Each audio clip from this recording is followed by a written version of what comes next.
Well, I say every day it's a getting closer to taking a bath with my fucking toaster. We're not qualified. Who are you? Explorers in the further regions of experience.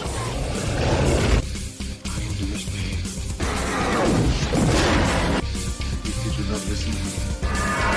Then the hell with you.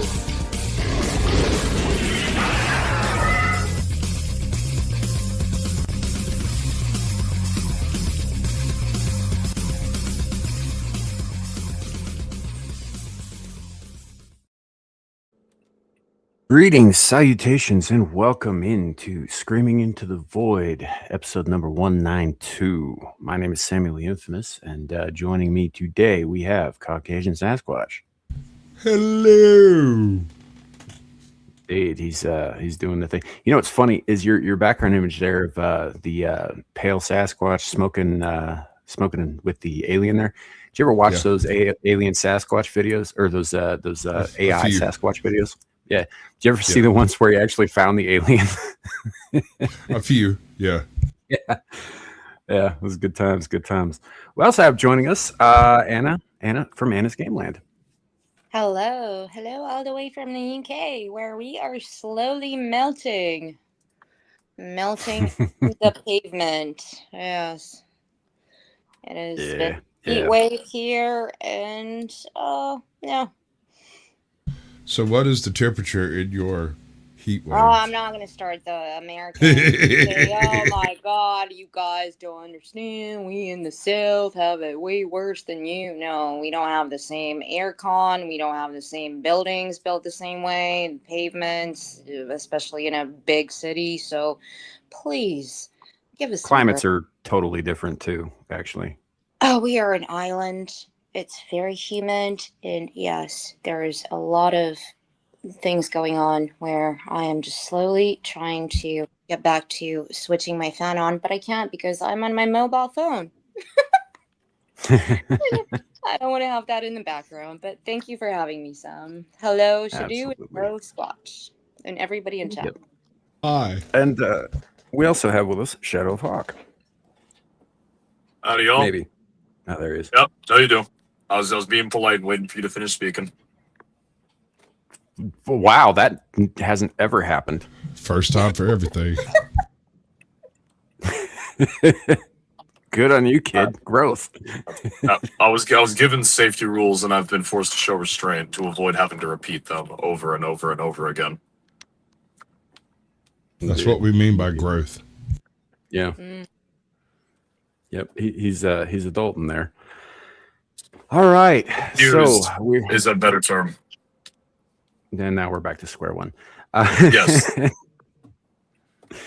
So, anywho, we are live currently on Twix, Rumble, and two separate YouTube channels, Caucasian Sasquatch and Samuel the Infamous. If you're in any of those places, drop a comment. Let us know you are here. You'll also notice pinned in the YouTube and Rumble chats a Give, Send, Go link for our good friend GHAL. Yes, I'm still shilling this. Yes, it's not fulfilled yet. Last I checked, it was at 4,200 of 6K.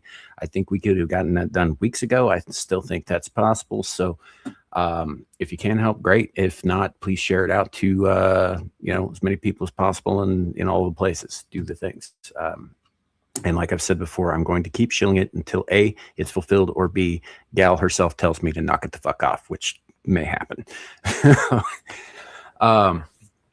That said, welcome in everybody. If you're in any of those places, drop a comment, let us know you're here, and we're going to say hello to the chat real quick before we get on into the show. Scotty Waddles says, hey now, but he is in fact second today, but it is not his fault because old Blindy jumped in after I created this last night, so I didn't have to waste any time staying awake longer than I had to. So he jumped in at 9:45 p.m. last night to say he was first. But otherwise, Scotty, you would have been first. We also have with us Mr. Beak. I see Hurricane Perro in the chat. Howdy. Good to see you. We've got John Denicola. Howdy. Justifiable Patriot. I feel like that needs to be said with a Texan accent. Justifiable Patriot. Patriot. The Georgian accent as well. Justifiable Patriot. Right. We've got Tiffany's Epiphany with us. Good to see you. Welcome in. As you come in, I will do my very best to acknowledge your presence by at least highlighting one of your comments, kind of thing, as we go along. So kind of the first things first, have you guys heard about, I know Sasquatch and I talked a little bit about this backstage, but have you guys heard this trend going around where people are saying now that the Norse pantheon came from Turkey?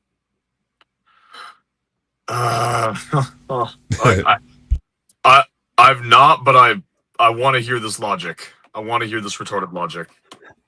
Okay, so I can we have a kind video. of feed some of it to you. I haven't heard this one, but I have heard variations on the theme of the Norse pantheon originating, you know, like you said, Turkey, Egypt, the Christian, or rather Judean mythology and all of that stuff, Sumer. But I don't know, man. Hit me with it. Okay, so the idea is that because Snorri Snorrason, the guy who actually codified and wrote down the Poetic and Prose Eddas in Iceland, right, which is pretty much our only written record of any of Norse mythology and history and all that shit, because they weren't real big on writing shit down that wasn't on like little wooden sticks by the privy for a very long time. They had written language. They didn't really make much use of it. And so this guy, Snorri, he is a, obviously he was a kind of scholar, but he wanted to sort of find a way to make the Old Norse stuff, the things that his ancestors were involved in, seem less somehow offensive to the Christian contingent who had since taken over. And Snorri himself was a Christian. And so he made mention of Troy specifically, and he made mention of comparing heroes in the Iliad to Norse gods like Hector and Thor, for example. He conflated them as one person. Now, the guy in the video we're about to bring up actually does a much better job of explaining this. I just think it's funny that people will take one thing out of context and they'll be like, "Oh yeah, well yeah, definitely there were black Vikings, definitely there were black samurai," despite the fact that what's his name was a pet, Yasuke or whatever. But anyway, so we're gonna bring this up. Did the motherfucker have a sword? He carried one. It wasn't his. Okay. It doesn't matter. That's close enough. No, damn it. Carried one as in he was there to hold it until someone else needed it. Specifically, see Oda the difference. Nobunaga. It's the same thing as carrying your bitch's purse, dude. It's not really your purse, is it? Yeah, no, it's not. But at the same time, if somebody goes to wailing on my bitch, I guess I'm going to hit them with my purse. That's my purse. I don't know you. Samurai, damn it. I'll Black, hit him with my fanny pack. How about that? I need Suka, if you're out there listening, I need an AI video of Caucasian Sasquatch as Bobby Hill at the Y. Chop, chop. Anyway, so this fellow, Jackson Crawford, is a linguist and a scholar based, I think, in southern Wyoming, northern Colorado.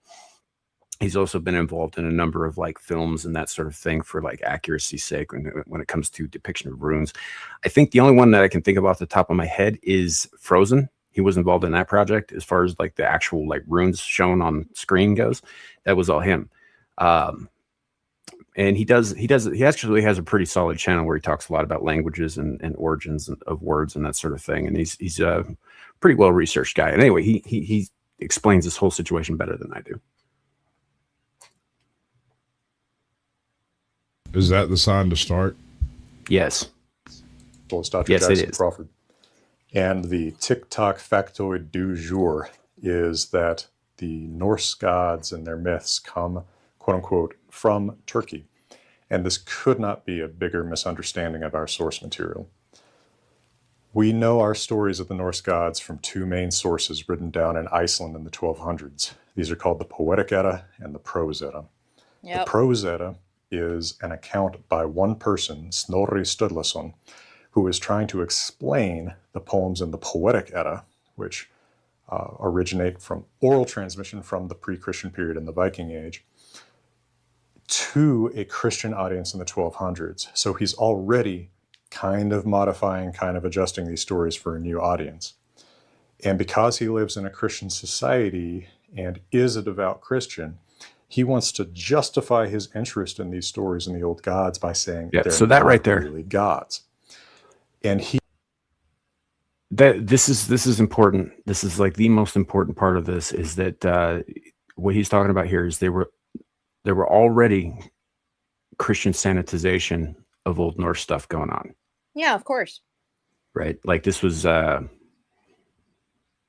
main reason why any of this happens is because somebody back then was trying to, Snorri in this case, was trying to make it more palatable for the local religious authority, which was now Christianity. Yeah.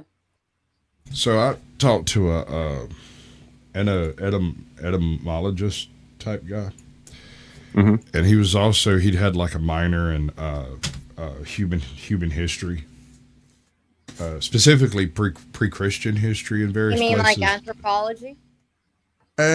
This was more along the lines of like pre-written word, right? He's one of those people who's collating all the different signs out of caves and stuff and trying to figure out if there was a proto-language of some sort, you know?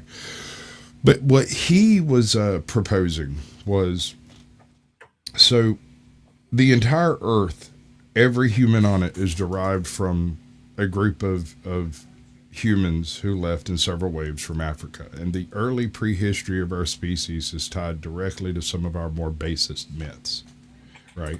And he was suggesting that the reason the similarities exist between the Old Norse sagas and the Near East, the Far East, and various other places is that it's the same information interpreted through oral tradition over thousands of years being written down at its end product, which was pre-Christian Norway in the sense of the Viking Norse myths.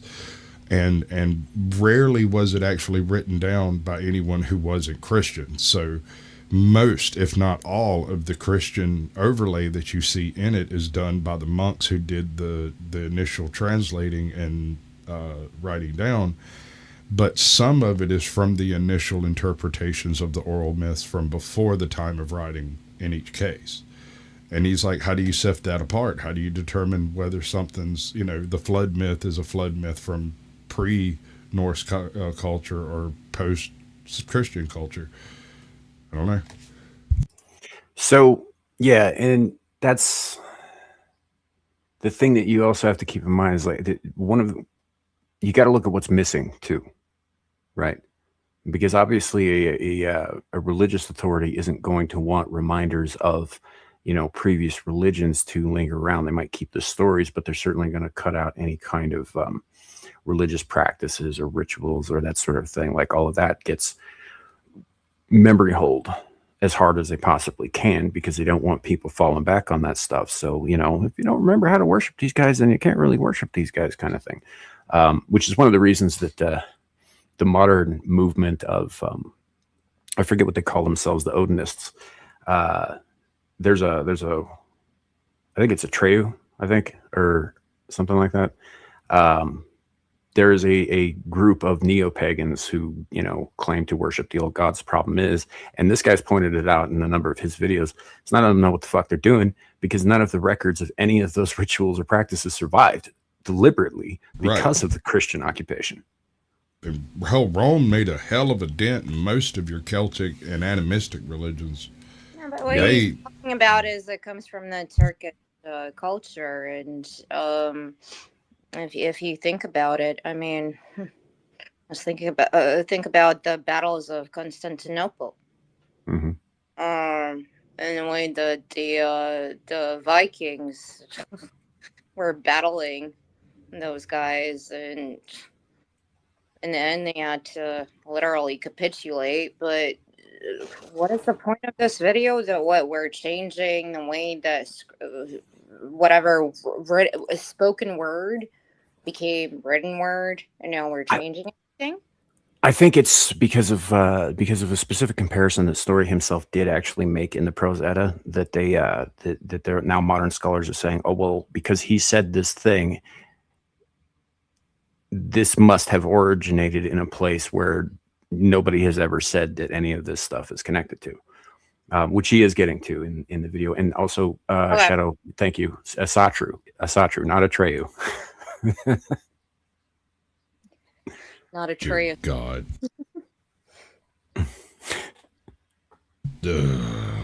He hits on a solution to who they are that actually is hit upon by other people in the medieval world too, which is, well, you know, educated Christians at this time have read classical literature like the Iliad and the Odyssey. They know who the Greeks are, but who are the Trojans? And the solution is, we are the Trojans, or our glorious forebears are the Trojans, or the so-called gods they worshipped were the Trojans. So Snorri says, okay, so I'm going to take the Norse gods and I'm going to figure out who they are in the Trojan stories. And he forces their names to kind of, kind of fit. Probably the best job that he does is like Thor and Hector. It's like, okay, like you can kind of vaguely see it, but those words don't have anything to do with each other. You can account for the history of both words within their own languages, Greek and Old Norse. Thor means thunder in Old Norse. It's the same actually root word as English thunder. But he jams all these names together and he says, see, that's who they are. And what he's trying to do is say our ancestors weren't evil for worshiping other gods. They were misled by these fantastic human beings from far away who came and convinced them that they were gods. So it's actually him. It's a strange example of the much dreaded quote unquote Christian influence on these stories that Snorri is trying to make his forebears look better in medieval Christian eyes by saying, well, no, these were actually Trojans who showed up and misled them.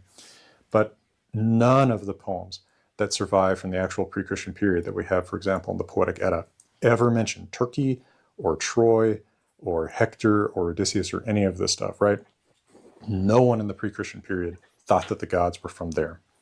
And Snorri's identification of, like Asia with Oscar, they're completely fictional. Hi, I'm Old Norse specialist Dr. Jackson Crawford. Okay.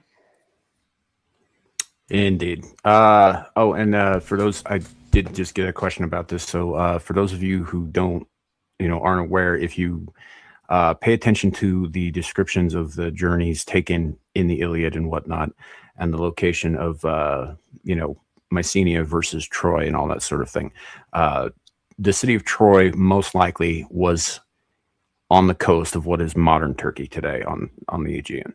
But I'm most so likely. I'm so confused, Samuel. What does this have to do? Like, what is Norse, pagan, old, worshiping different gods mythology has to do with the Iliad or Odyssey? Well, that's what he's getting at, and what brain. Like, I don't understand where the connection is. Well, like the connection is that Snorri in the Poetic Edda compared, and in external writings compared, Norse pantheon characters, Norse mythological figures, to characters mentioned in the Iliad. Right, like he tried to make it to conflate Hector from the Iliad with Thor to say we are Troy. Any culture, you can take that from any like Native American tribe or any like African tribe. You can jump hoops. Sure. And this was largely ignored for hundreds of years. I just don't see every religion, every kind of culture has similar representations of certain gods or whatever, what do you call them? I forget the name, or one god only. But what is the point here? Like the Greek mythology, Norse mythology, Christian mythology, they're all separate. Yeah, they all share a certain thing in common. But what is nobody cares. I don't care. Do you care? I kind of do. That's why I brought it up. Oh, devil. So, but yes, and hello, Devil. Hello. I guess the point is like as you were saying, like nobody did care for a long time. It was largely ignored because it was like whatever. This guy said this thing. It's it doesn't really matter. They're obviously two separate things. But in recent years, particularly in the West and particularly in the United States, this has been a trend where things that belong to certain cultures are being co-opted by other cultures, and not in a we're sharing your culture kind of way, but in a it was ours first and you stole it from us kind of way. And this whole, the Norse gods were really Trojan figures is exactly that in the way that it's being presented now all over it. And this is a very recent phenomenon that I've been seeing online is people are talking about, oh my gosh, they really got all of their stuff from Troy, from Turkey, from the Middle East, just like, this and that. And it's like, no, they didn't. This was one dude who was trying to make it palatable for his fellow Christians in Iceland. No. Okay, so I'm leaving the public space, so I can actually talk to you guys now. Yeah, no, Sam's 100% correct. This isn't about the use of words or changing or comparing things. This is about the lens of which it's presented in. So the whole, this is like the North being changed. It wasn't just Dude, the wind. Bro. Parachuting out of a plane or something to do? Yeah, it must be. No, I'm walking in my car and I got hit with a gust of wind. And the gusts of winds end. They stop happening.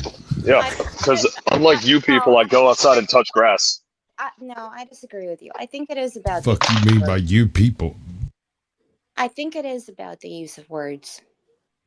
Well, no, so whether spoken or written down, it is about the use of words. Well, so words are just codification of information utilizing sounds to be transmitted from person to person. Ideas. Did he turn you into a robot or something? Huh. No, I don't think so.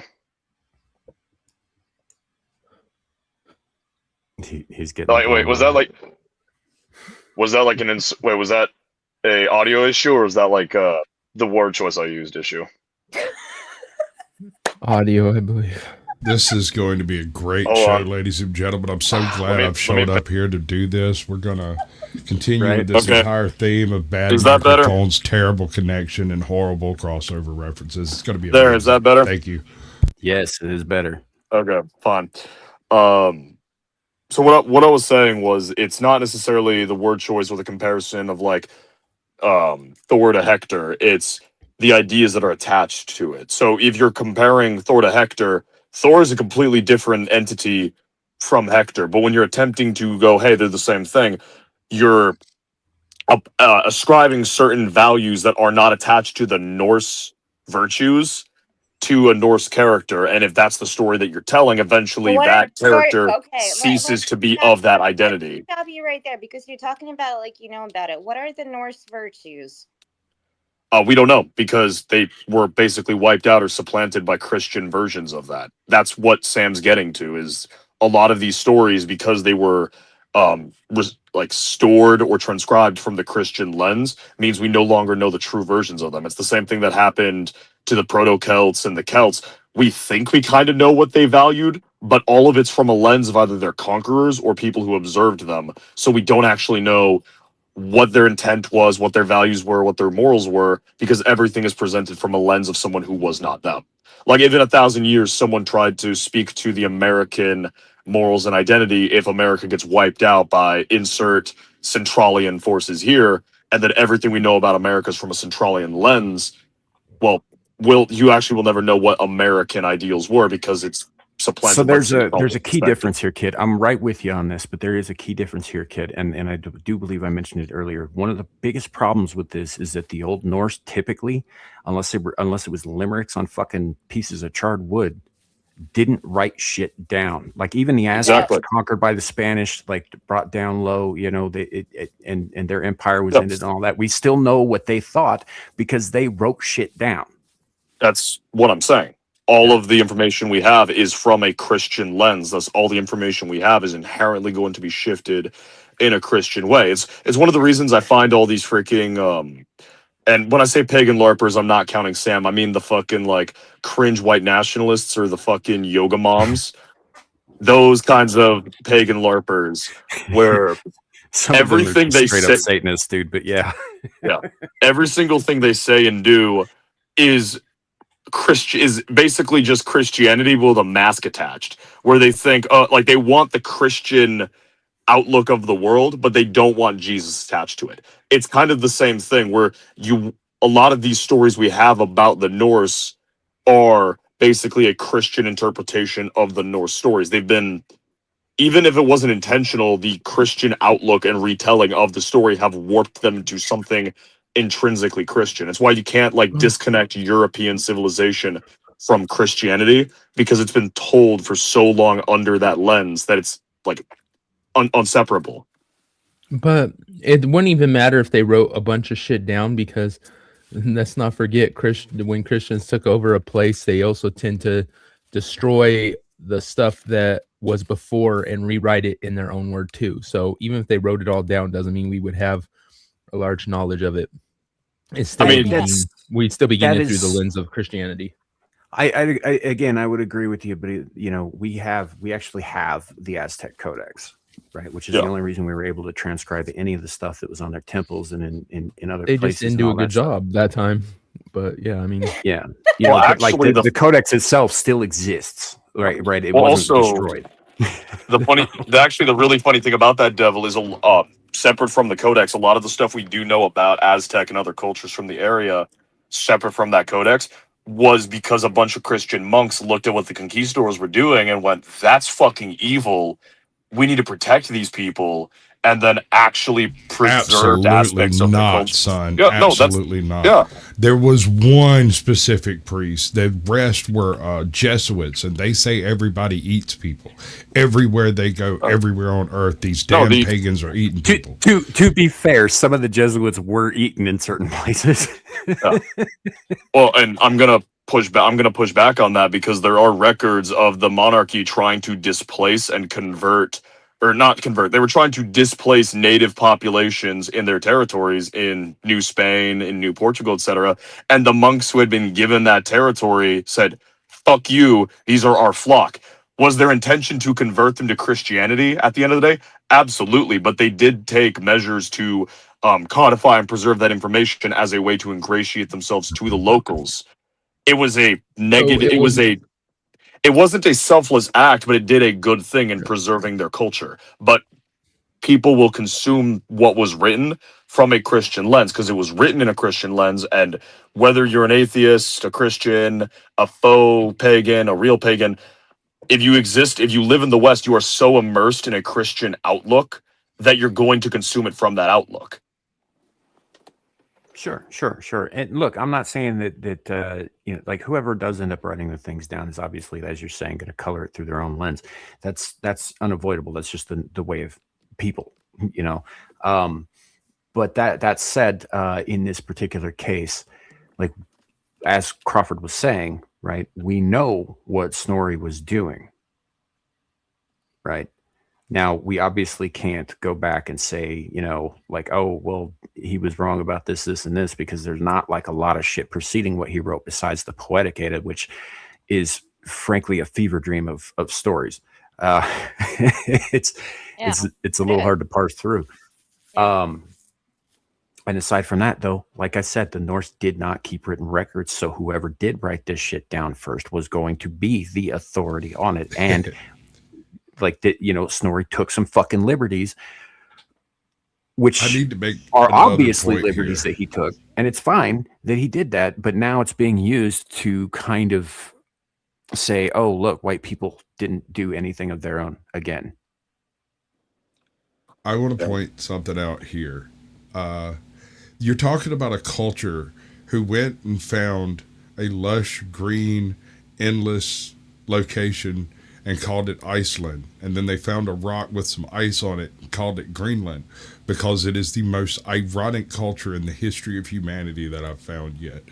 I have no problem with them ironically. And the only thing you find written in the Old Norse are, like Sam says, little dirty limericks and jokes and references to people's mamas and shit, and it's hilarious. Damn, It is one of first ones, the Norse, the what? no Vikinger were the first. ones They were to not come up first. with rap. They had rap Yeah. battles before And your anybody mama else. jokes. Oh, that's called. That was flighting, right? I think that's what it was called. Yeah, fighting. Exactly. Mm-hmm. Oh. Yeah, and it had the same rules as modern rap battles, right? It had to rhyme, it had to flow, and it had to be true. I don't think that last one applies to modern rap battles, but other than that, I do agree. No, in actual modern rap battles and street level battles, yeah, you can't just make something up about somebody. It's got to be something that actually. Oh, okay. It has to be insulting, and it has to really like get out. It has to have a real basis. Yeah. I've only ever seen candy store gangsters and white hard R's do that shit. So yeah, that's what I was drawing from. But yeah, no, in the actual rules of street rap battling, yes, it has to be true. Like if you're just making shit up for the rhyme or whatever, you actually lose points and respect. Yeah.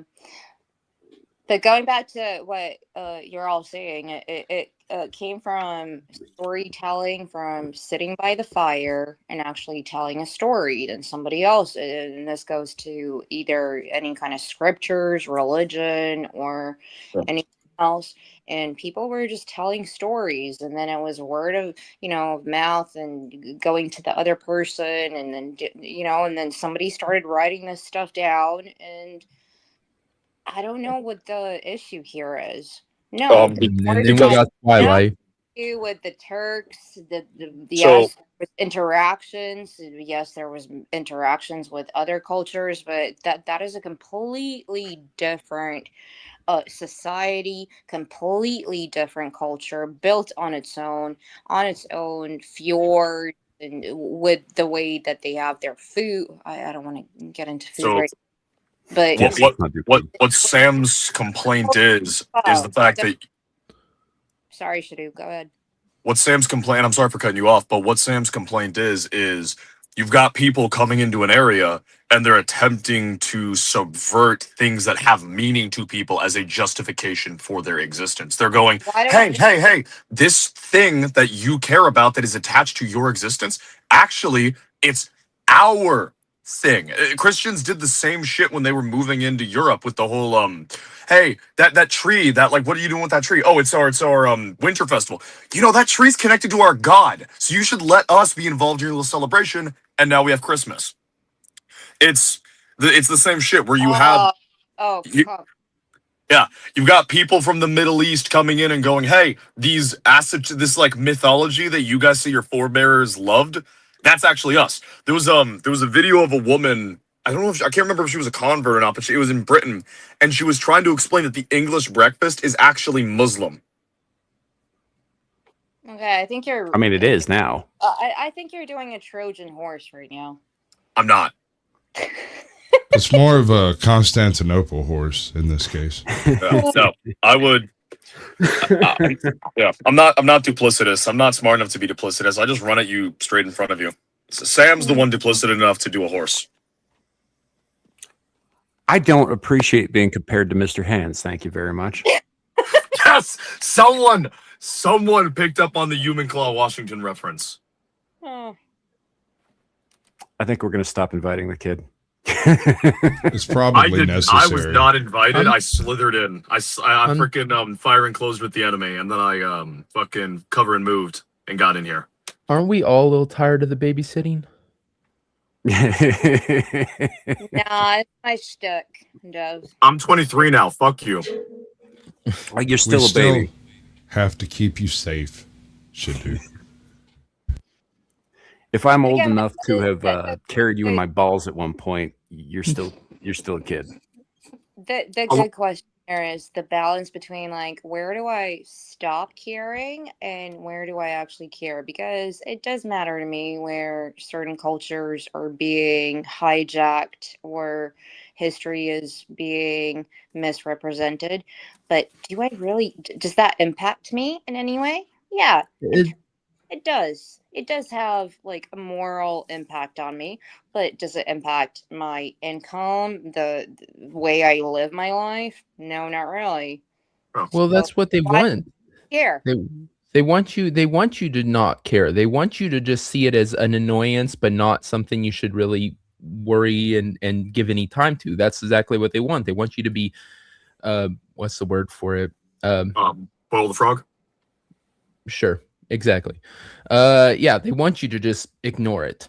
They're expecting people to, and they're it's a war of attrition at this point, that they expect that eventually we're, us culture warriors or whatever you want to call us, the people who are commenting on why do you turn this character black, why do you turn this character into a woman, they want us to get so annoyed and so just like fed up with it that we just kind of check out. Why? Because then they can just sit there, manipulate all the normies who are just not intelligent enough to see how they're being manipulated, and go about their business of changing everything.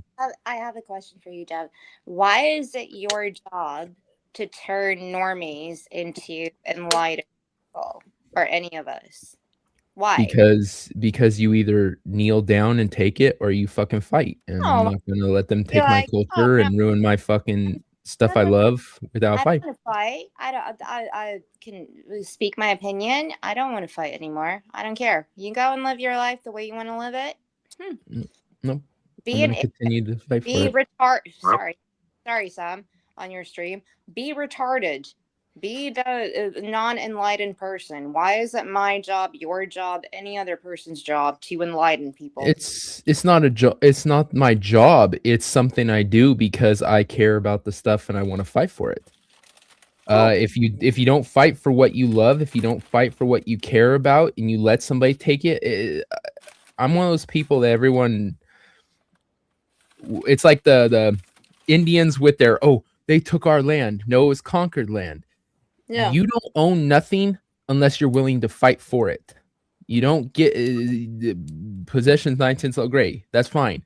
If you say this is mine, if you can't defend it, if you can't protect it, if you can't keep people from taking it from you, it's not yours. And so it's the same thing with our IPs. If we don't fight for them, if we don't fucking sit here and try to fight back these assholes who are trying to ruin everything because of their gay ass ideology, then we have no right to it. It's what all of you are saying is that history is important, right? Mm-hmm. And again, if we go back to what we started with, how do we know what's true, what's not true? It was all spoken word. Well, I mean, to be fair, there's a point there, Anna. That as far as any historical context goes, yeah, we only know what we've been told. You're 100% right about that. You know, but let me kind of take the view that we can't ever know anything for sure, right? Then what's the point of doing anything about anything ever? Exactly. But we can also assume certain things. Like we can assume that when the Norse were worshiping, let's say Thor, that he didn't look like Michael Clark Duncan, right? I'm just assuming that's not what they pictured when they pictured Thor. Yeah. You know, so. Although to be fair, he probably would have been a pretty awesome Thor. I liked Michael Clark Duncan. I thought he was great in a bunch of shit. In his leopard thong from he was absolutely Armageddon. The best. He was absolutely the best part of that Ben Affleck shitstorm Daredevil. And he was playing a white dude in that, sort of. He was still black, but he was playing a white character. Also, Daredevil. That movie is fucking awful. And that again, I mean, that is diluting the importance of like firsthand. You have secondary evidence. You have firsthand evidence. The Norse were white people. They did not come from Turkey. White. Their culture did not come from Turkey. Have the archaeological, everything is there to show this. So don't start diluting this with ideologies or any of this blah blah new age history stuff that people are doing. Because if you get into that, we can change all of history. And that's very dangerous. And that's what I'm getting. I don't care if it was a spoken word and then it became written word, whether it was Snorri who came in and tried to change it more into a Christian interpretation. At the end of the day, the majority of Scandinavians are Norse-looking Scandinavian people. They are not Turkish. They have no Turkish background. They have interacted with people because they went everywhere. There were seafaring people.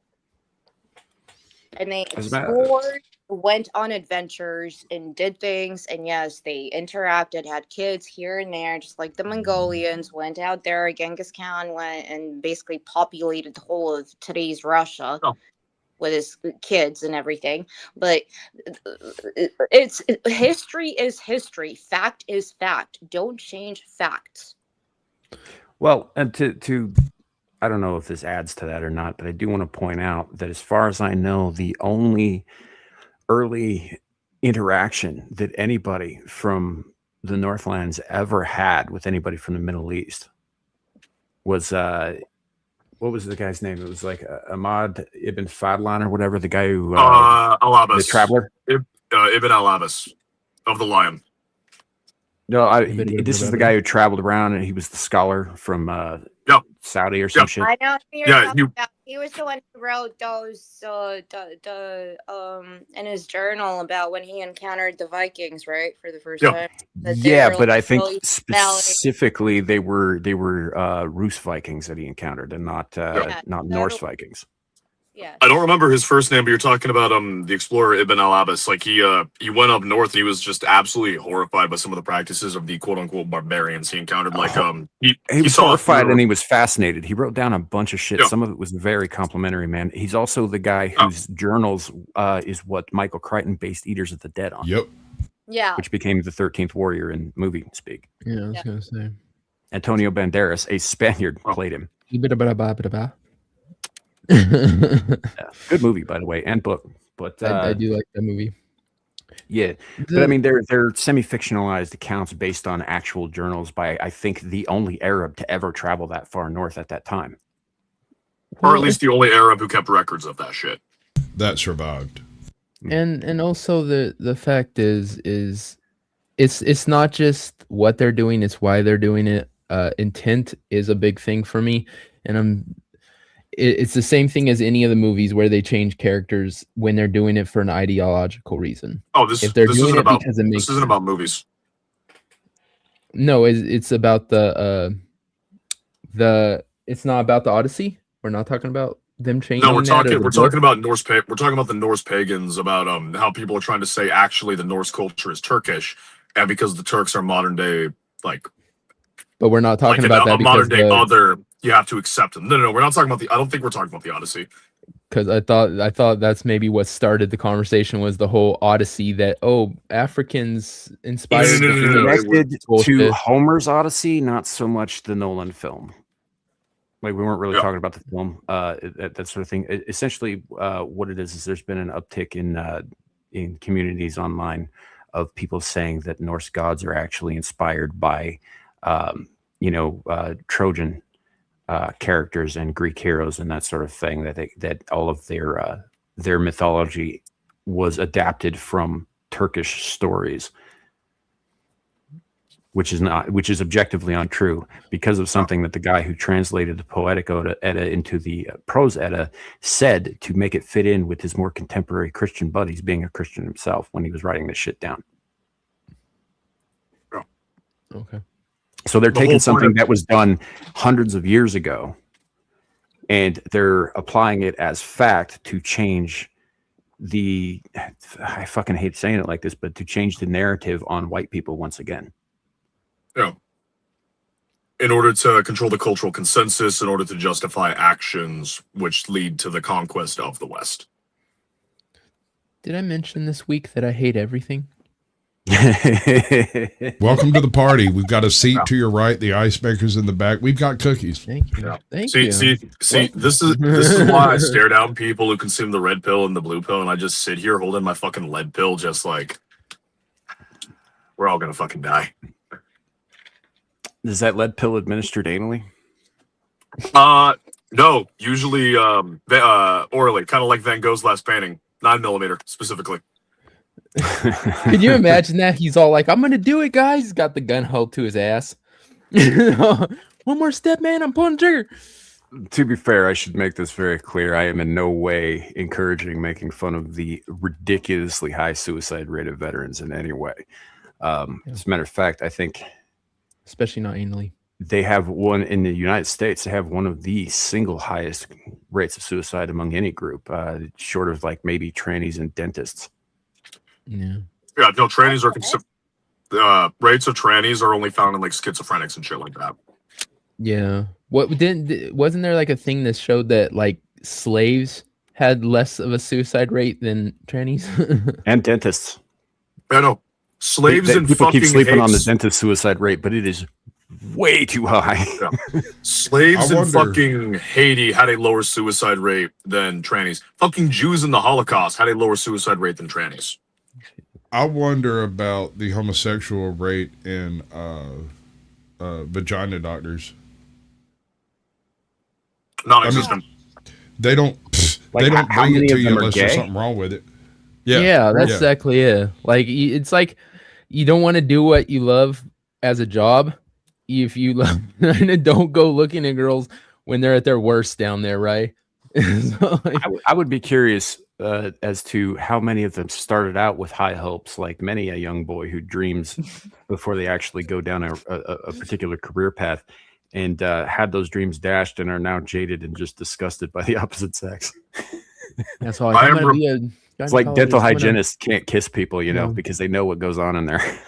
Yeah, I I'm gonna am get the- I am remembering some very disgusting images I was shown during briefs involving self-care and healthcare. I'm eating food at the same time. Thank you all for that. You're welcome. You're so very welcome. You knew it was going We to happen, tried. though. It's not my fault you decided this was dinner time.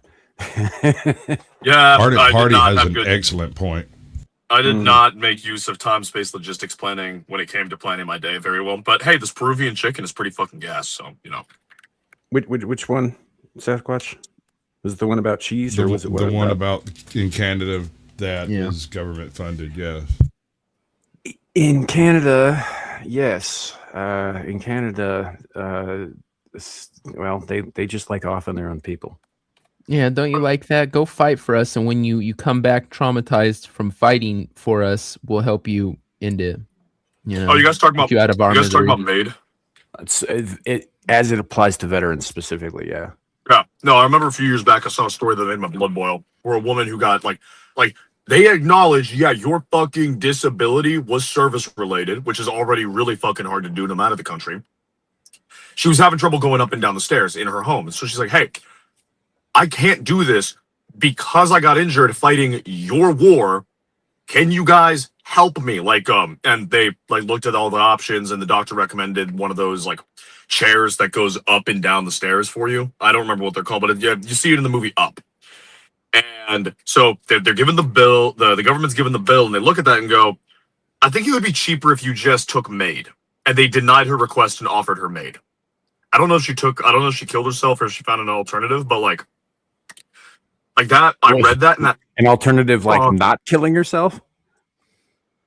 I don't know, finding some way to get the funds herself, or maybe moving in with a caregiver or a family member, or something other than having ending her own life. But I read that and that made my blood boil, because you look at how much money they spend on helping criminals restart their lives only for them to start killing people again, or importing a bunch of fucking importing foreigners in as opposed to helping the people who sacrifice for their country. I think that is a little bit less vulgar than how I wanted to say that. And then you look at stories like this where, yeah, we have to take these cost-cutting measures by telling a veteran to end her life because it's convenient for us. Makes my blood boil. Thank you for your service. Here's a pill to get you out of our hair. Yeah, if they told if they told my grandfather that, who, by the way, he was supposed to be an aerial photographer, and they gave him a rifle and sent him on patrols in Nam just because some jackass thought it'd be a funny idea. If they looked at him and told him, sorry, the injuries, I mean, he's not debilitated, but the psychological and the hearing problems, he's not missing limbs, but there is, if you're in a warscape, you're gonna suffer some kind of issues. If he went to the VA and was like, hey, these are my service related injuries from you guys not even letting me do my MOS, but from you guys sticking me into an infantryman role when I'm a fucking Air Force aerial photographer, and they went, sorry, we can't help you because it's expensive, but we can help you end your life. Like, fuck that noise. Well, that's the thing is they'll sit there and bitch about how much it costs to you know, for the medical for all these soldiers and shit like that. Well, then here's an idea. Don't fucking send them to war. Don't go starting fucking wars that you have to sacrifice their well-being, their fucking goddamn mental health, their fucking rest of their life and how it's going to be for them on to go get oil or whatever, you pieces of shit, right? Or just like if you can't afford the bill, don't fucking write the check, right? It's stupid. If you have to write that check, don't write the one for housing foreigners. Don't give away subsidies to people who don't deserve it. Oh, see, now you're hitting on the head of the. They're called new Americans. Exactly Shut up. why they can't afford to take care of their own. It's because they're spending all this money on people who aren't their own. Well, no. It's not their own. It's not. The senatorial class focuses on the roles of the senatorial class. The equestrians, the plebeians, the freedmen, the slaves, the traders, the merchants, all of those people don't fucking matter because they're not senatorial. You really That's have the to issue. start That's the using crux. class descriptions that actually apply in the 21st century. The bureaucratic apparatus, the political apparatus, the martial caste, There you go. In the common priests, usage. the business caste, the saying. worker caste, the fast food worker caste, the streamer caste. Because and I'll Only the point this out. streamers, Because every time you bureaucrats, say and politicians matter. equestrians, every single time you say equestrians, do you know what that brings to mind in the modern era, in common modern usage? Horse enthusiasts at fucking country clubs. That's it. That's all it is. There's no other implication there because there's one other implication of horse enthusiasts. The Mongolians were quite fond of their horses. Again, we're not talking about Mr. Hands.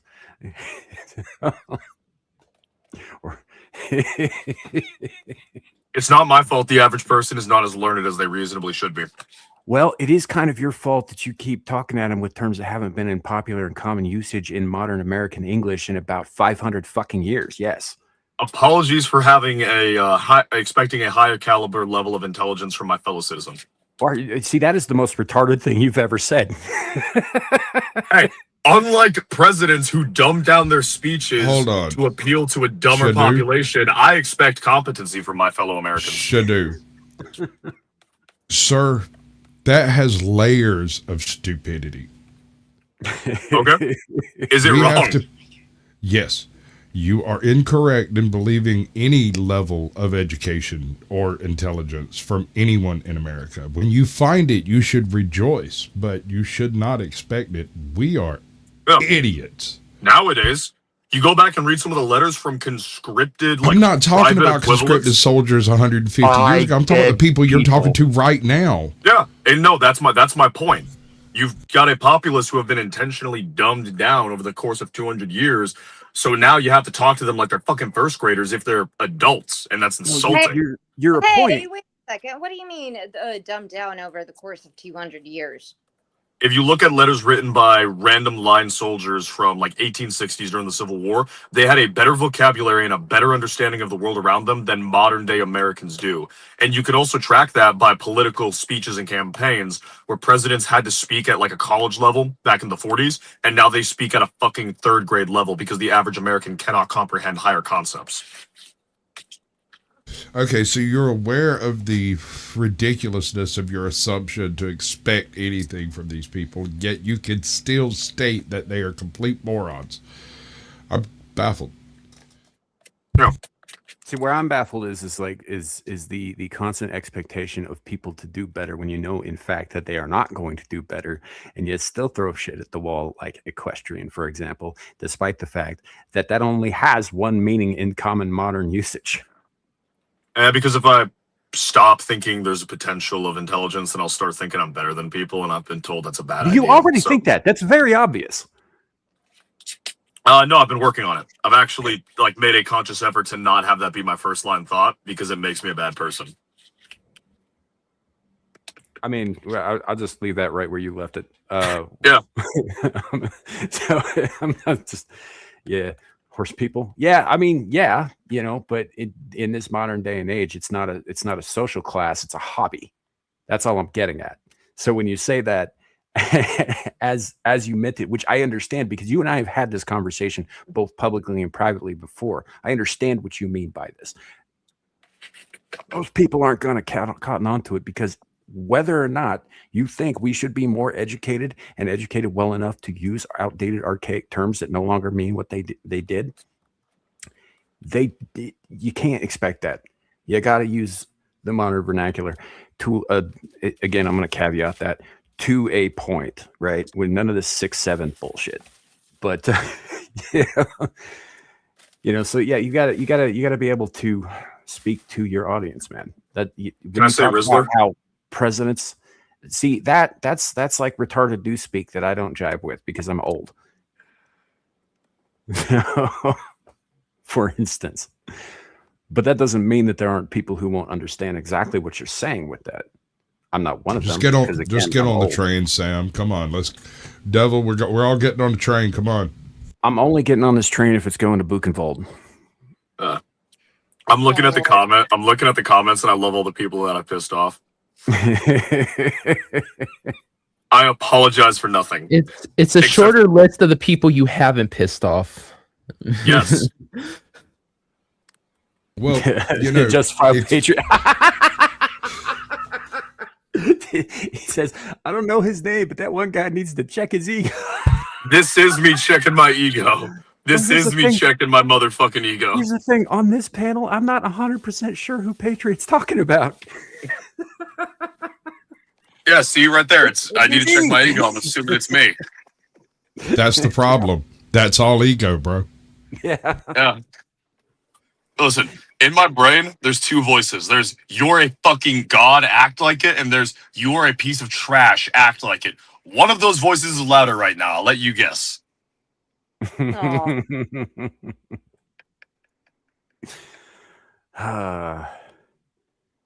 Anyway, Powder Dusty, welcome in. Good to see you, brother.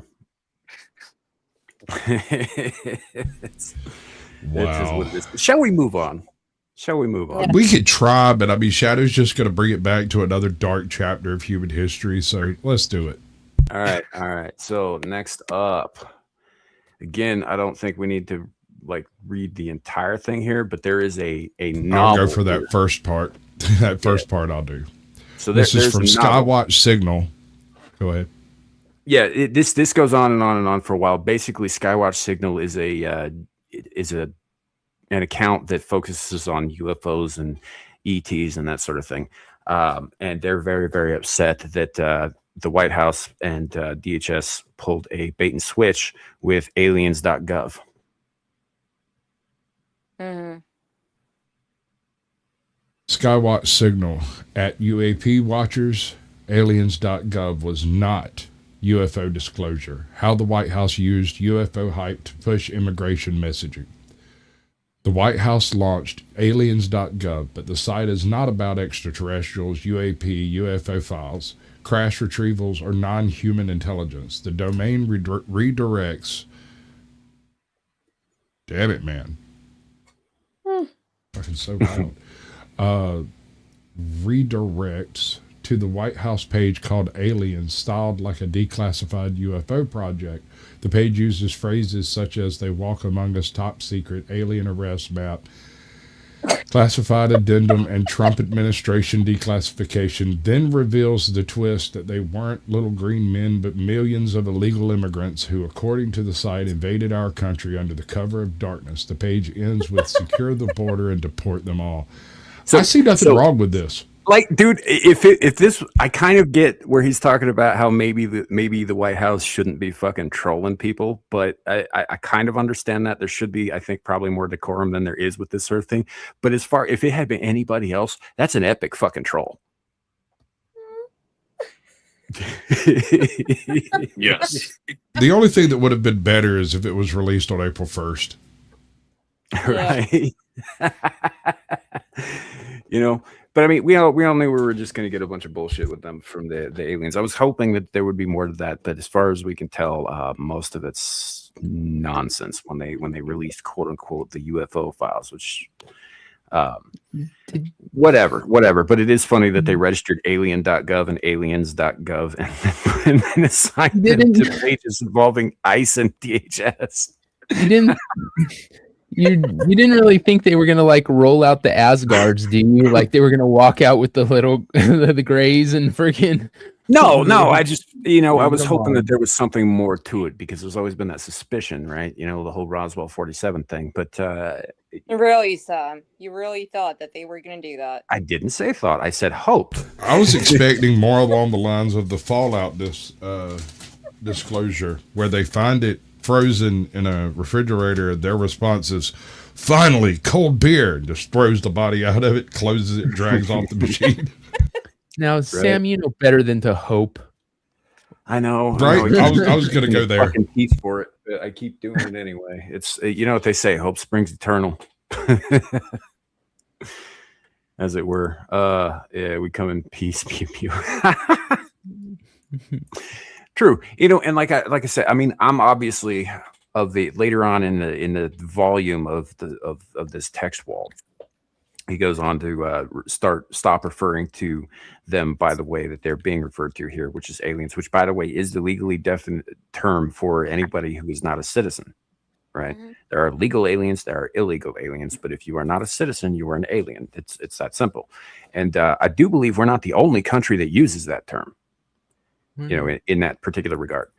I mean, obviously, some have more specific white devil terms like gaijin. They're gonna peace be upon you to death out here. They might do that.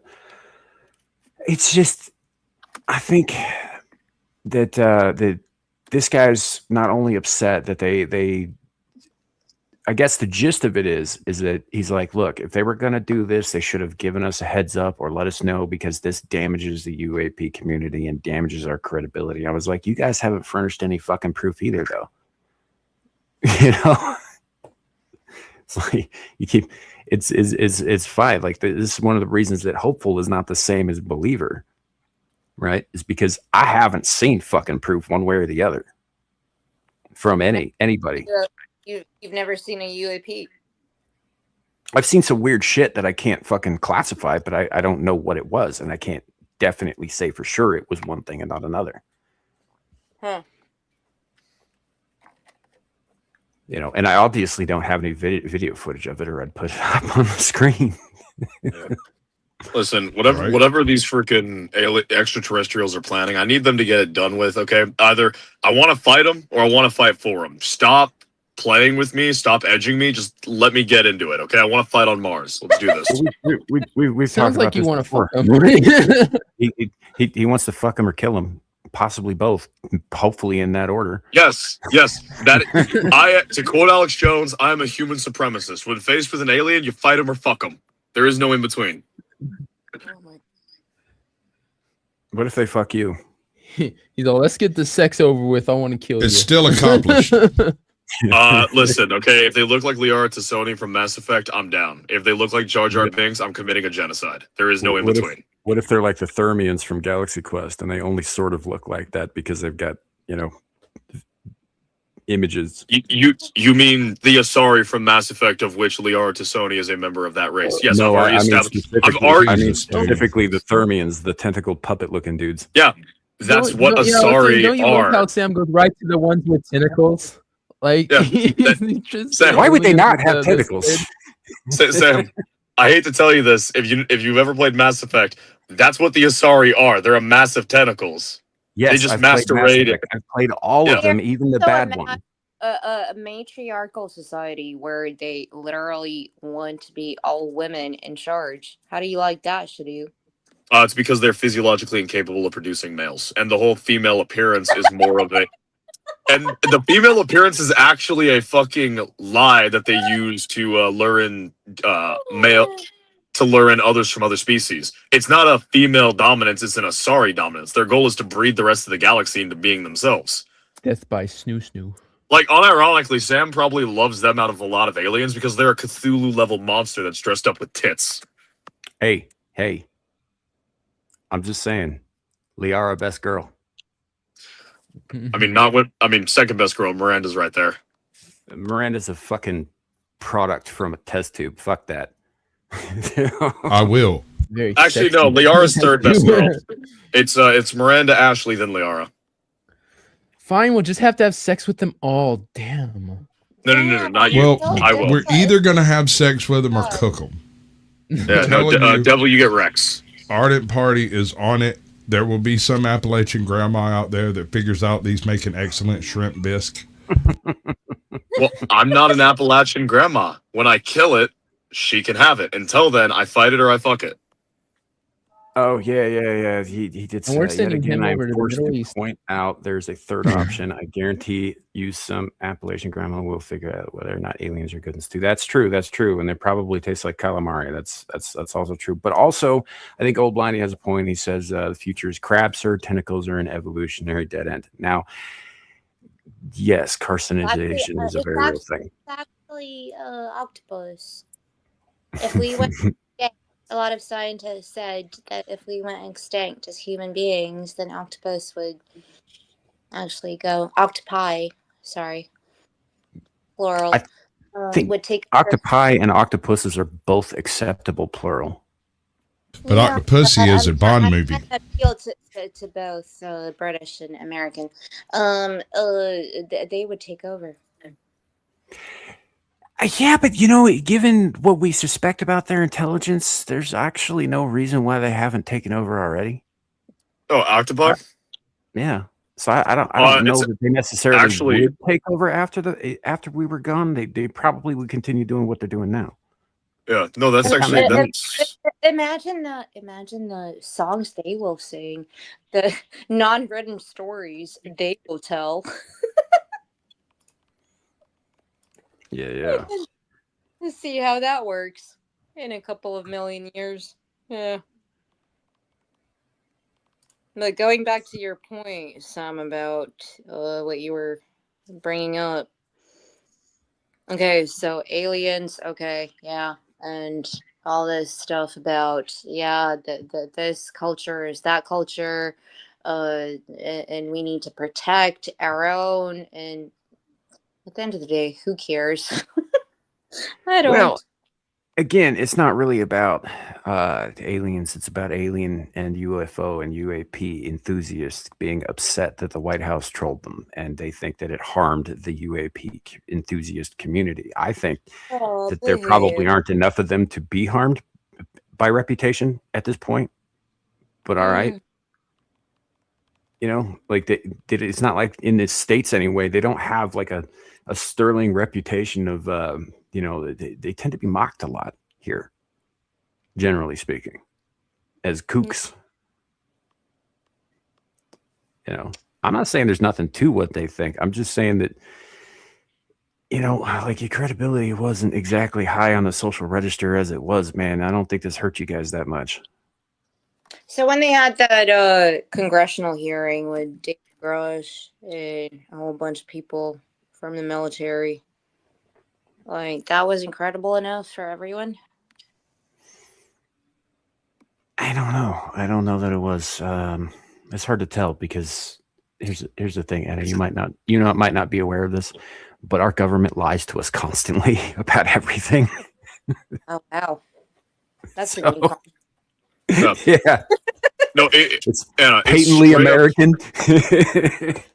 And it's straight up gotten to the point that unless I'm having to sign a piece of paper that says I will not talk about this to anyone, I could fucking see an alien shoot someone right in front of me in the parking lot I'm in, and I would think that that's just some bullshit. I would think that that's like a troll or some TikTok stunt or something, unless I'm signing a piece of paper that I know is from like a member of the government telling me I will be shot if I talk about this to anyone. I do not trust the government in any meaningful capacity. And the only reason I trust that piece of paper is because Garrett wrote it. Like the Men in Black, right? Should you? No, I wouldn't even trust them. They're not the government. Also, they erase your memory with a little flashy stick.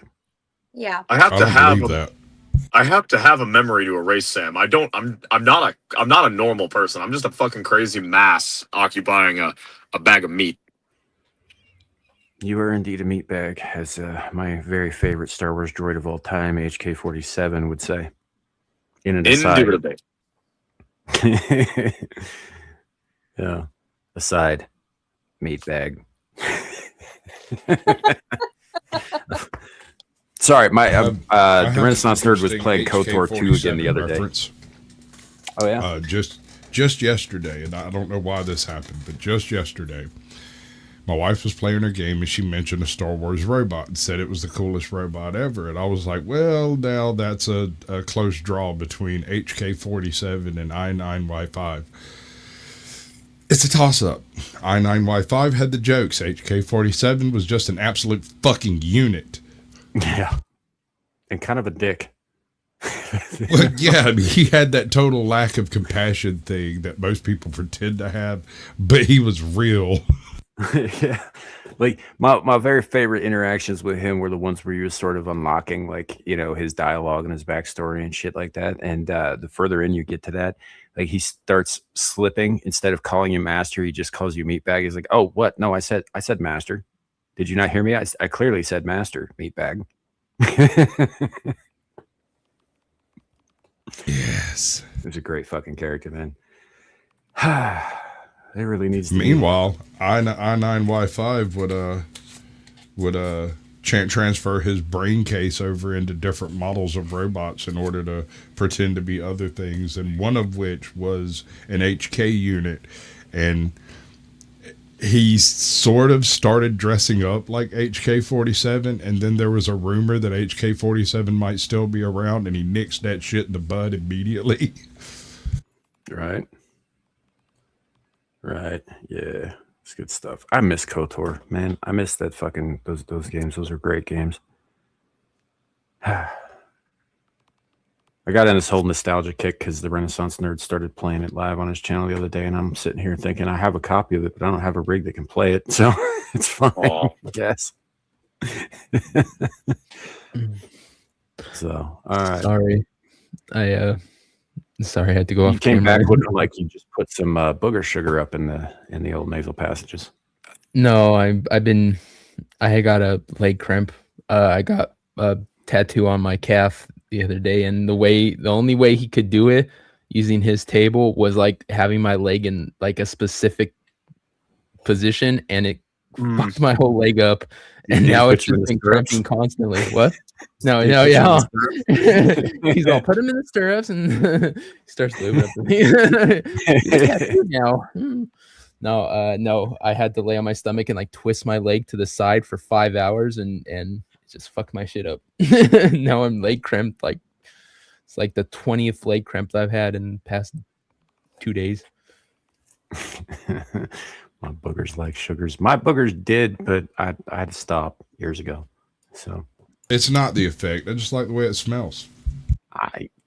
Yeah, and tastes chemically. It's the whole thing. Anyway, we're not gonna. What's this? I don't recall what this is. I'm not sure. It says 911 breaking news. Oh, right. Okay, so apparently, very recently in New York, I believe, like 6 people were found coming out of a fucking manhole. Were they Jewish? They were Jewish, weren't they? I don't know that they were Jewish, but there is a kosher deli like right around the corner from there. Of course there is. That's how you leave cats. So there are a few cities, I know of at least 2 in New York that are largely Jewish population, and they bring people in who act as students and do the whole student visa thing to come study the Talmud or whatever. And they live here on like student loans and student visas with all of the immigrant benefits that you can imagine.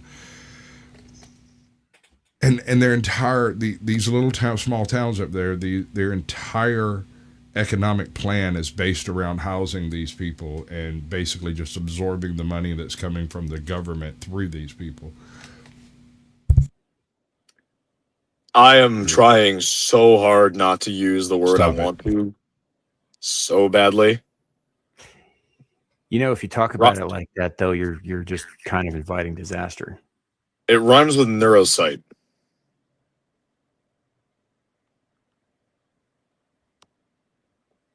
Okay. given the Jewish angle, I chose not to say it because that would probably get the channel flagged. Yeah, that one appears to have the beard. Yeah, Like I mean, the whole Orthodox. I mean, it's not a real good picture. I can't swear to it, but there's something dangling over there. Did any of y'all see that video of a dude dressed up as a wad of money getting chased by some rabbis? Damn it. no, I can't say that I saw that. So I saw this on Twitter, and then I looked it up to see if it was actually a thing. So apparently a group of dudes, I can't remember if it was in like a Jewish community or if it was in Israel, but there was a guy who was like dressed up for a set of a commercial or something, and the mascot of the product was a fucking living wad of money. And then because of the proximity to a Jewish community, these Orthodox Jews, like with the hat and the fucking beard, come up, see the dude, and just start chasing him, thinking he's doing like an anti-Semitic prank. And then the video starts circulating on the internet of a bunch of Jewish dudes chasing a thing of money. Are you trying to say Jewish and Jews at the Jewish, same yes. time? I'm mixing them. No, I'm trying not to laugh uncontrollably while also speaking. It's a very hard job. Because it sounds like you're saying Jewish. I'm trying to say I'm trying to say Jewish while biting down a laugh. And I see this kind of shit at the same time, and I'm just like, y'all suck at PR. I cannot think of a single group of people with worse PR because you're like, no, don't make joke, like don't say this shit. It's bad. And then you do shit like this that leads to the dumb shit getting said.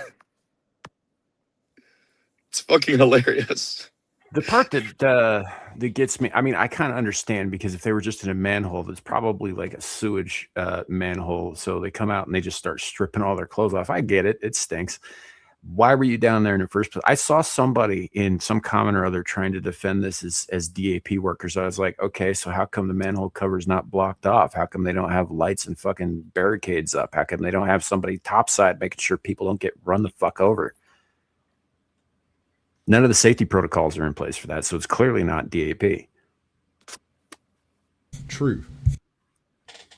You know, it's personally, I think this is less. There were some people saying that, oh, well, it could have been somebody planning a horrible terrorist attack that got thwarted, and that's possible. But I think it's probably more likely this was some kind of thwarted heist. Or just people who really like playing into it. It could be more people. Could be more people.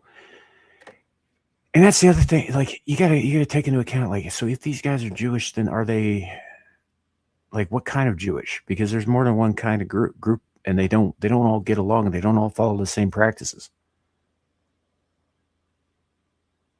Like you remember the tunnels a couple years ago? I do. The ones in New York. Yeah, with the fucking bloody mattress and all of that nonsense. With the Jews coming out of it. yeah. So those guys specifically were, I think, Orthodox Hasidic Jews, right? Something specifically. Like that. But well, no, I think Orthodox is different than Hasidic now that I think about it, because I think Ben Shapiro's Orthodox. He doesn't wear the curls though, or the beard, like they have beards. He has a little boy's beard. He doesn't have a man's beard. But they wear the big beards, and they've got the side curls and all that shit. And usually they're dressed a bit like penguins themselves, black and white suit type of stuff. Occasionally they wear a hat with a brim, but I think those guys specifically were Hasidic Jews, which are almost like an entirely separate and isolated culture in and of themselves. Yeah. As far as I know, a lot of other Jewish enclaves don't really get along with those guys. Wait, is this kind of like a Sunni-Shia split where the Sunnis view the Shias as a bunch of exactly like that. The Christians are just as fucking bad about this too. Every sect has its own thing, and they all think all the other sects are full of shit. And this happens in all of the major fucking Abrahamic religions. Well, I mean, the specific comparison of Sunni and Shia is like Catholic and Catholic and Latter-day Saints. Like specifically, we can look at the Orthodox and go, okay, and I'm not Catholic, I'm assuming the role of a Catholic for the purposes of a joke. We can look at the Orthodox and go, okay, you guys missed the post, but you're largely on point.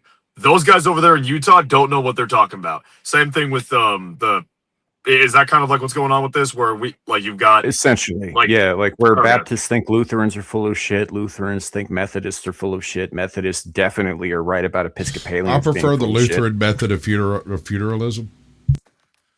Yeah. I really do. Yeah. See, listen, as long as we can all agree that Gnostics and Cathars are full of shit, I think that's a good place to end the discussion in regards to the Christian coalition. You don't really get the authority to do that. Yeah. I'll get that, don't worry, eventually. So, point is that when you talk, like, this is one of the reasons that I do take issue with people saying it's the Jews. Okay, which ones? Be specific. Yeah, all of them. That's objectively inaccurate and untrue. Every single one, all of them, even the ones that don't even know what the fuck's going on. That one specifically. Yeah. Again, that's the 3-year-old that can't string words together. He's the mastermind of this whole fucking thing. He's the reason why I can't get like a 9, 10. Illustrating my point beautifully here. It's retarded to say all of them. That's just fucking dumb. Yes. You know, we all know. We all know the reason why I can't get a Goth GF that will give me uppies is because the fucking bankers. And they that's don't want the it only to happen. reason that I asked which kind of Jews, if these guys were in fact Jews, because the only ones that I know for sure have a penchant for tunnels are the Hasidics in New York, specifically. Well, the only guy that came out of here that had a sufficient beard to possibly be mistaken as one of those was that dude that came out in the monkey suit, stripped down and all white. And I think, and I might be crazy, but I think he walked off camera and came back on camera still dressed in all white without the beard. Which is another question. Like, were these guys even this?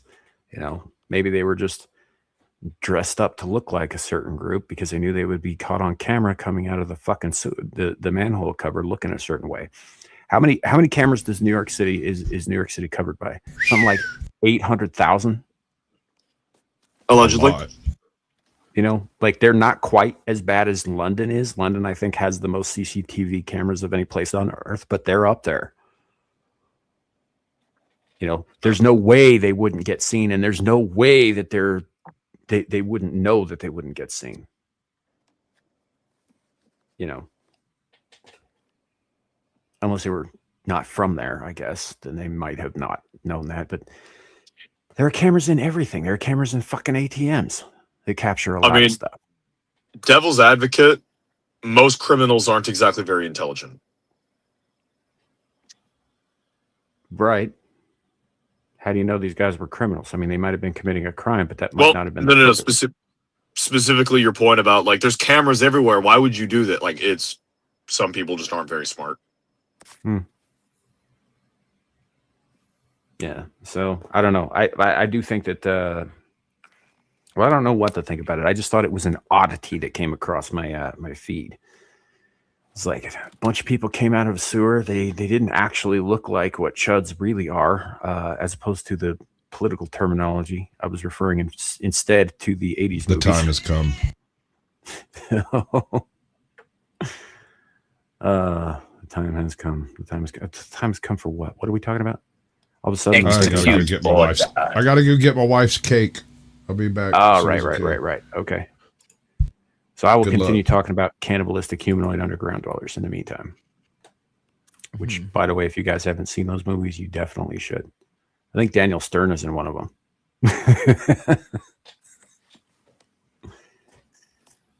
That's it. That's all I got in terms of this. Like, how do we know that these guys weren't chuds just wearing fake beards? Because they could have been mutant Ninja Turtles wearing fake beards. Well, they weren't quite green enough. I do believe somebody asked if they were green in the chat earlier.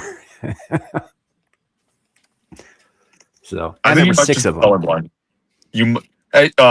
April O'Neil and Casey Jones. Boom. Yeah, they do like to roll around in the muck with the reptiles. Get fucking domed and destroyed. Get fucking taken out.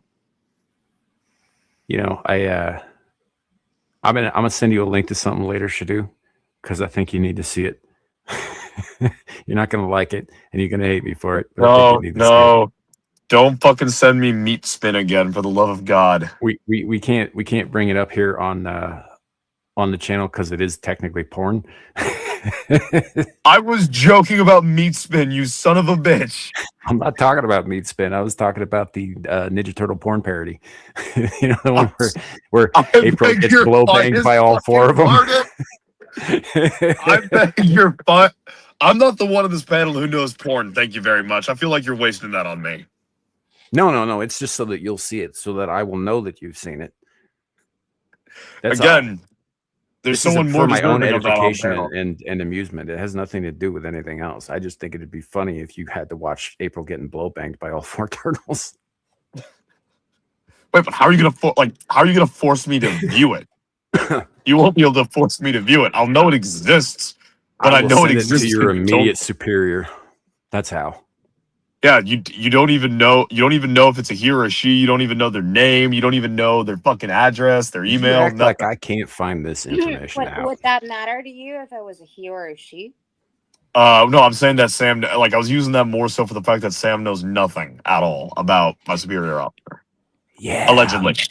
Here's the thing. Military roles are public records. I can find out. Well, you wait. Shit. No, I've sent you fucking money on Cash App. You know my name.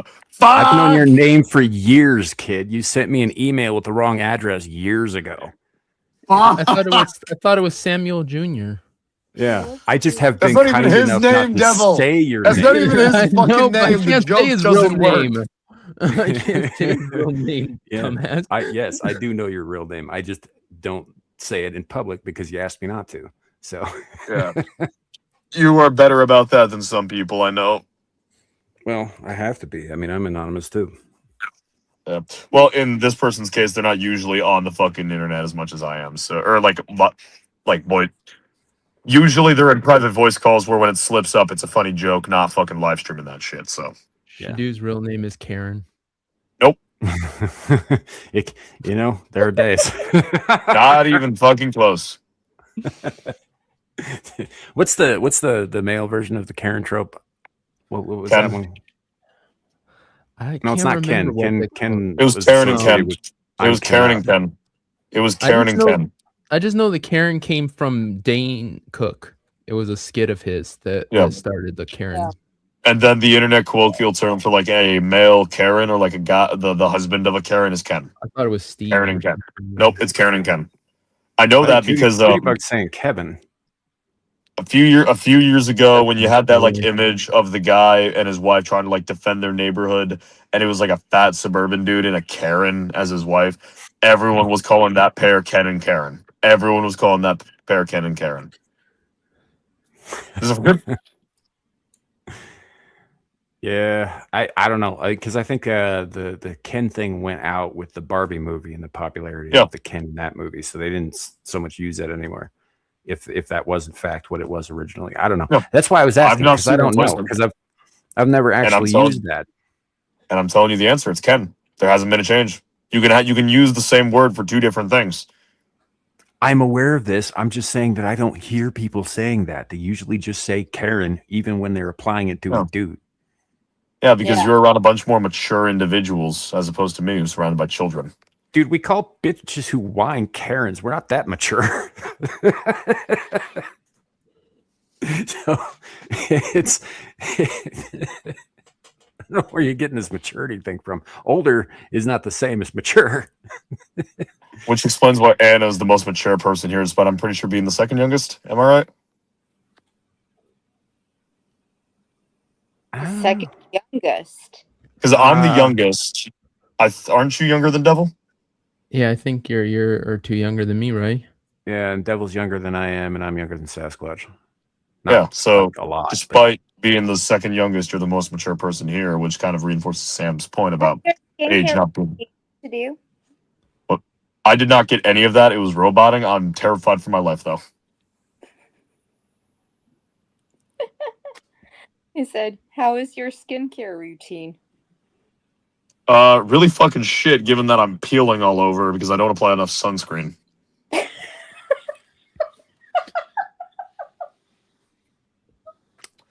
But my face is looking better than normal, so acne wash is working.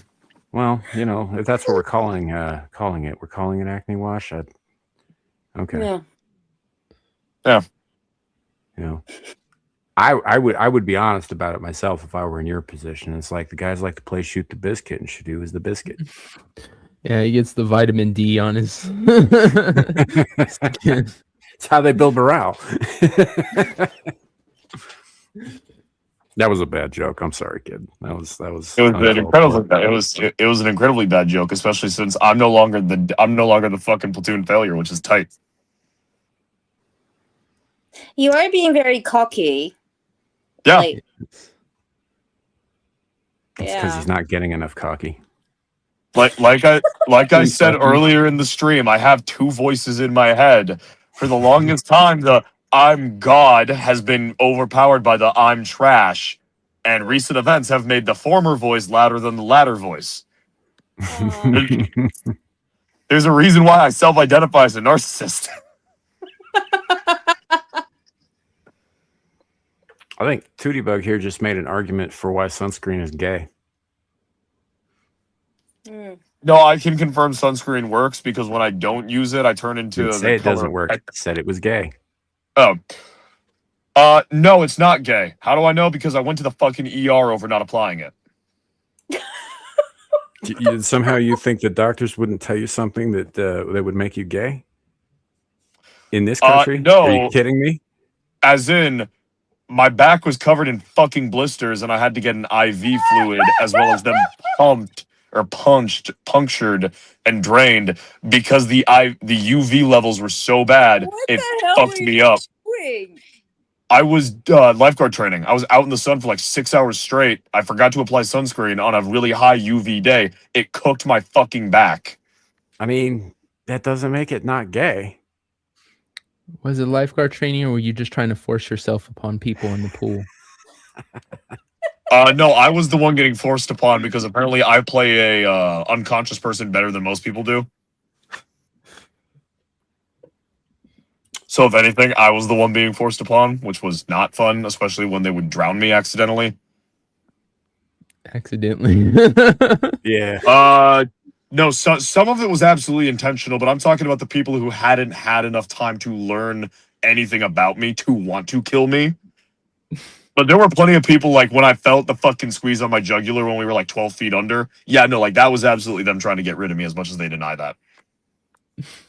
Sigbeats MM. So to be fair, this was, I assume, a few years ago, back when you were doing lifeguarding and all that stuff. He has been military soldier boy here for about, what, 5 months? Officially, no, like 2. Training, like, since we're doxing myself, started training 5 years ago. No. We're not doxing you. We're just trying to establish a timeline. Don't give out information. Yeah, no, I'm exaggerating. Started training 5 months, about 5 months ago. Finished the first phase and officially received rank towards the end of March. So about 2 months, a little bit of change. Yeah. And also, like I said previously, it was a high UV day. It was a really, really bad day to not wear sunscreen. Specifically, that hole in the ozone layer day. I don't know what it was, but afterwards, I was told by the doctor, "Yeah, you not only were you retarded, you picked the worst day to be retarded because it was a high UV day." Yeah. Yeah, you got violated by the sun itself. I got violated. Kind of gay. I got violated by several individuals who didn't know how to do basic lifeguard training, and I got fucking violated by the sun that day. And then by the doctor. He keeps saying this stuff like I'm not gonna clip it at some point. I'm fully fucking aware you're gonna clip it at some point. I've just kind of accepted that. I just kind of accepted that. Oh, by the way, remember a while back I said y'all were worse than the guys around me? Yeah, no, like you guys are no longer as bad as my fucking unit at all at any meaningful capacity, and I am so glad that I'm not the target of the worst of it. Yeah. Yeah. Yeah. I do feel proud that we had some small hand in toughening your skin up prior to Yeah. this, though. Well, I'll give you guys a solid 6% with about a good 80% being the fucking DIs, and then the remaining whatever percent being the chuckle fucks in my unit. Right. But you have to admit that the ribbing we've been giving you for about 4 fucking years straight did in some way, in some small way, give you some preparation for what was to come. Preparation H, in fact. I'd say a solid 20%, with 80% being my brother and my dad. Yeah. Just saying. We had a hand in it. One's abusive, the other's my dad.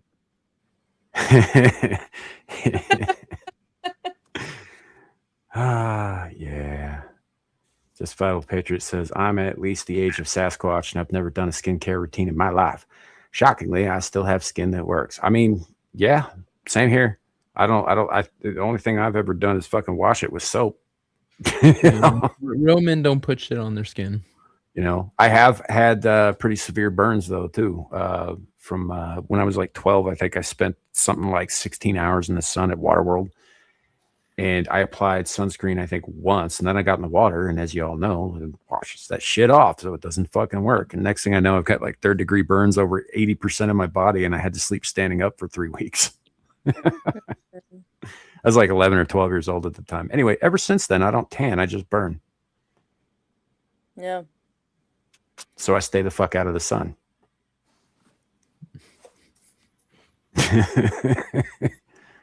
And also swimming pools and all that fun stuff. I'm a very yeah. See, that used to be the reason, and then he was hanging out with a very hungry Amira, and she's his sire now. No, I just work for her. Yeah. It's not the same. My relationship with Amira is not the same as Larry's relationship with Amira. I'm not dark enough to be a house slave. Both of you stay out of this. Both of you stay out of the sun. Both of you enjoy fucking staying up really late. Neither of you have reflections, to my knowledge. You do realize that I'm like 15 years older than she is, right? I've had these habits longer. Sam is not a slave. He is the slave runner. He's the one saying to Larry, No. "Your name is Toby." No. He's the one allowed in the house. Yeah, because I'm the one with the prod and the whip, Yeah. right? She's the plantation owner. I'm the one with the prod and the whip. What's your name, Larry? It's Toby. You realize that slaves can use whips, right? It just means there's a guy behind them with a whip, and that guy in this case is a fucking Lebanese. However, in this case, I'm white. I got the whip. It's probably not me being the slave. I'm being paid. Well, again, using the whole Lebanese thing, that you being white didn't really stop them. So her being Lebanese isn't relevant in this. Oh, it absolutely is. No, Southern it Mediterraneans loved white slaves. She's also, if you'll allow me to finish the fucking sentence, asshat. No, she's no. also a naturalized American citizen and has adapted extremely well. And yes, she still has slaves. In the case of Larry, that's ruining your argument. That's the whole thing. Anyway, for those of you over on Sasquatch's channel, I apologize for this. This is all lore from yet another totally separate channel. It's got nothing to do with any of this stuff. We're just arguing now because Sasquatch is being a dick and he's pushing back on everything. So, I'm just bored. Well, you don't have to be here. Just saying. Like, if we're so boring. Yeah. I mean, you're boring. Devil, Squatch, and Anna just aren't talking right now. You're the one that's boring. If they were talking, I wouldn't be bored. All right, nice having you. Another cramp. Party in the naughty corner. Oh no, put me back. It's the place to be. Party in the naughty corner. Very fucking rude. So I'm still waiting on that. So essentially what we're doing right now, what we're waiting on, folks, for those of you who don't know, is Sasquatch is sort of like my de facto producer, except I haven't given him any behind the scenes power. So we have to do this whole convoluted thing because I'm kind of a stupid, lazy dick that way. and he had to run out and get that cake. So we're waiting for him to get back because there's apparently a cake that's necessary. Why can't you do it? Because my internet is so bad that all you'll get is every other frame. So, I don't accept that. If you send to me, I can try to play it. Sometimes shit plays right. Your internet is almost as bad as mine. I know. But sometimes it plays. I would have gladly had done that, but for the exact same reason that I don't play it. I would have done if it was me, but I'm on my mobile phone. Mm-hmm. Yeah. So we're just kind of killing time till he gets back before I bring up this next thing. I even remember what the next thing fucking is. Please don't tell me it's the AI and robots and that chick with the. Yeah, that we can have sex with. That's chances are what it's going to be. No, but I do believe that we have something on a Chinese exoskeleton. Oh wow! I don't remember if I let that. Together. Something that lets people run up to like 50 fucking miles an hour. Yeah, see, that's not that's honestly not the real value of an exoskeleton. Oh, sorry, Anna. Yep. Mm-hmm. See, honestly, the real value of an exoskeleton is less the ability to go faster or be stronger, but the fact that because that thing would be taking a lot of the that thing would be doing a lot of the work of holding you up and doing the locomotion. That means you get tired less, which means you'd be able to travel for longer. Sometimes people just want to go fast. I hear that point, and I agree that that's valuable. But the bigger value of an exosuit is being able to conduct physically demanding activities for a longer period without being fatigued. I think you have this whole thing where you think that everybody out there is thinking about what the bigger value is. I don't think that we are. I think in some cases, particularly in science, with research and development, right? I think it's more about, can we do this thing? If we can, why let's do this thing. It's less about the applications down the road and how they'll be applied and where they'll be best applied, as it is like, holy shit, I made this thing that lets me run up to 50 miles an hour. And this is why I'm better. I don't like the implications of it. Like, literally, one, it could, if it went wrong, it probably could start breaking your bones easily. And two, imagine if you misstepped. Yeah.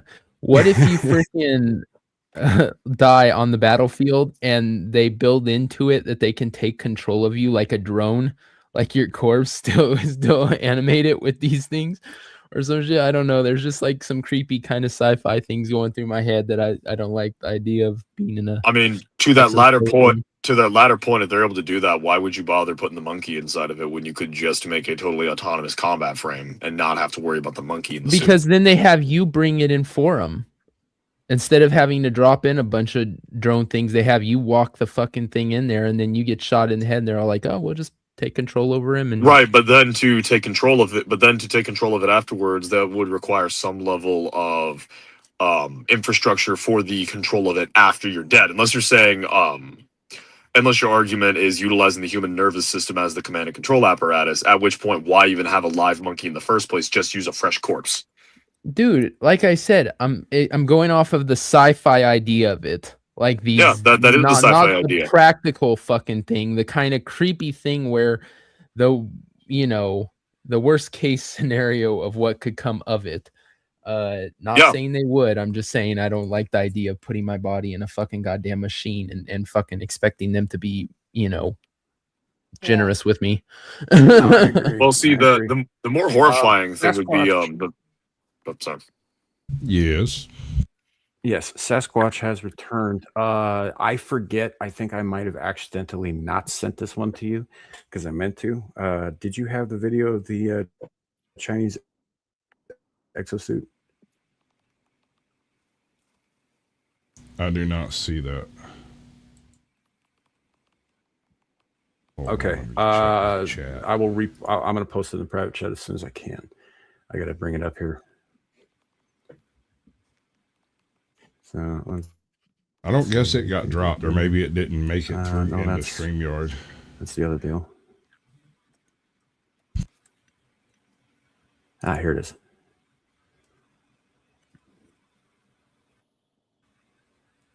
Apologize if I sound like I'm breaking up. Twitter hates me.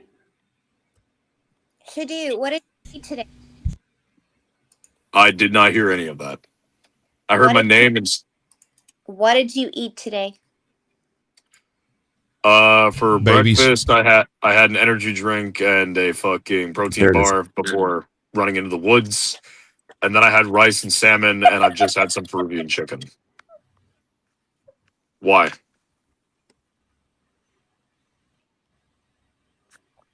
No reason. Just asking. I'm confused and concerned. Yeah, I don't think you're supposed to get it, kid.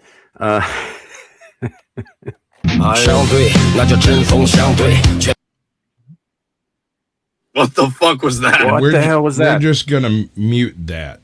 Okay. Yeah, that's probably for the best. Why the fuck was I hearing a bop? Why was I hearing a Chinese bop? Yeah. Anywho, here's the video. Thank you, Sasquatch, for bringing that up. No music, no sound. We're just gonna no sound. Talk over this. Yeah, look at this thing. Oh, this retarded video.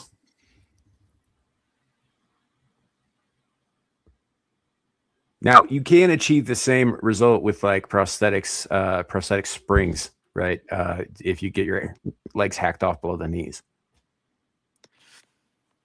That's not an exosuit. That's just AI. That's retarded. No, that's a suit somebody built.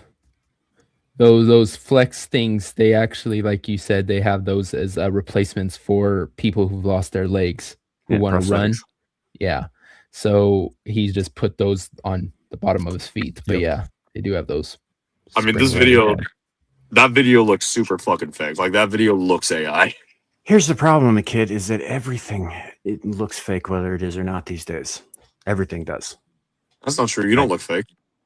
Well, you're not looking at me either. You're looking at my avatar, which, yes, was in large part AI generated. Fine. Then Devil doesn't look fake. He looks like Tim Pool, but he doesn't look fake. Literally the father of lies over here, brother. Holy shit. Yeah, so I could be 6 foot and get the honeys, cut my legs off. I mean, what did I do to bring that up, man? There are dudes who think that they can make themselves taller. What they do is they like break the bones in their legs and then they stretch them out and they put some kind of fucking stint in there to make them stay that way, and then they have severe problems for the rest of their fucking lives. Yeah, it's not that they can't. They do. It's just, you're right. It's fucking stupid. Yeah, break the bones. They separate them just a little bit so they grow back in between, and after a bunch of times, it gives them a couple inches. It's so stupid. Yeah, no, looks maxing is fucking retarded. If you're trying to do that shit, just cut your balls off at that point. Like, you're not going to get any use out of them anyway. Whether you sterilize yourself or you just make yourself a fucking cripple, either way, it doesn't matter. Just skip to the end of the process where you become a defunct human being. I would say at the point where you're hitting yourself in the face with a hammer to give yourself that chiseled jaw look, you've already crossed that line. Breaking your fucking legs to get taller is probably crossing the line well before that. No, that's shit. way past the line. Way past the line. Wasn't that happening before the hammer face smash thing? That doesn't matter. That doesn't matter. The hammer thing is still a little bit more sane than the leg thing. Only a little bit, because they're both fucking crazy. Okay.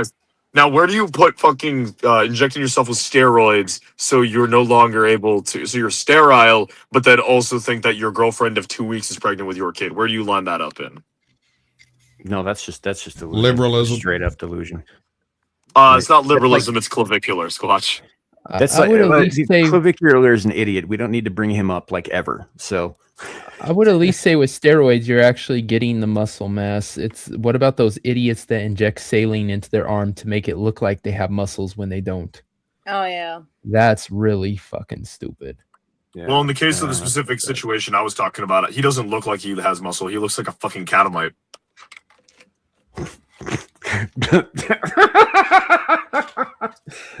Please tell me I'm not the only one who knows what a catamite is. I have no clue.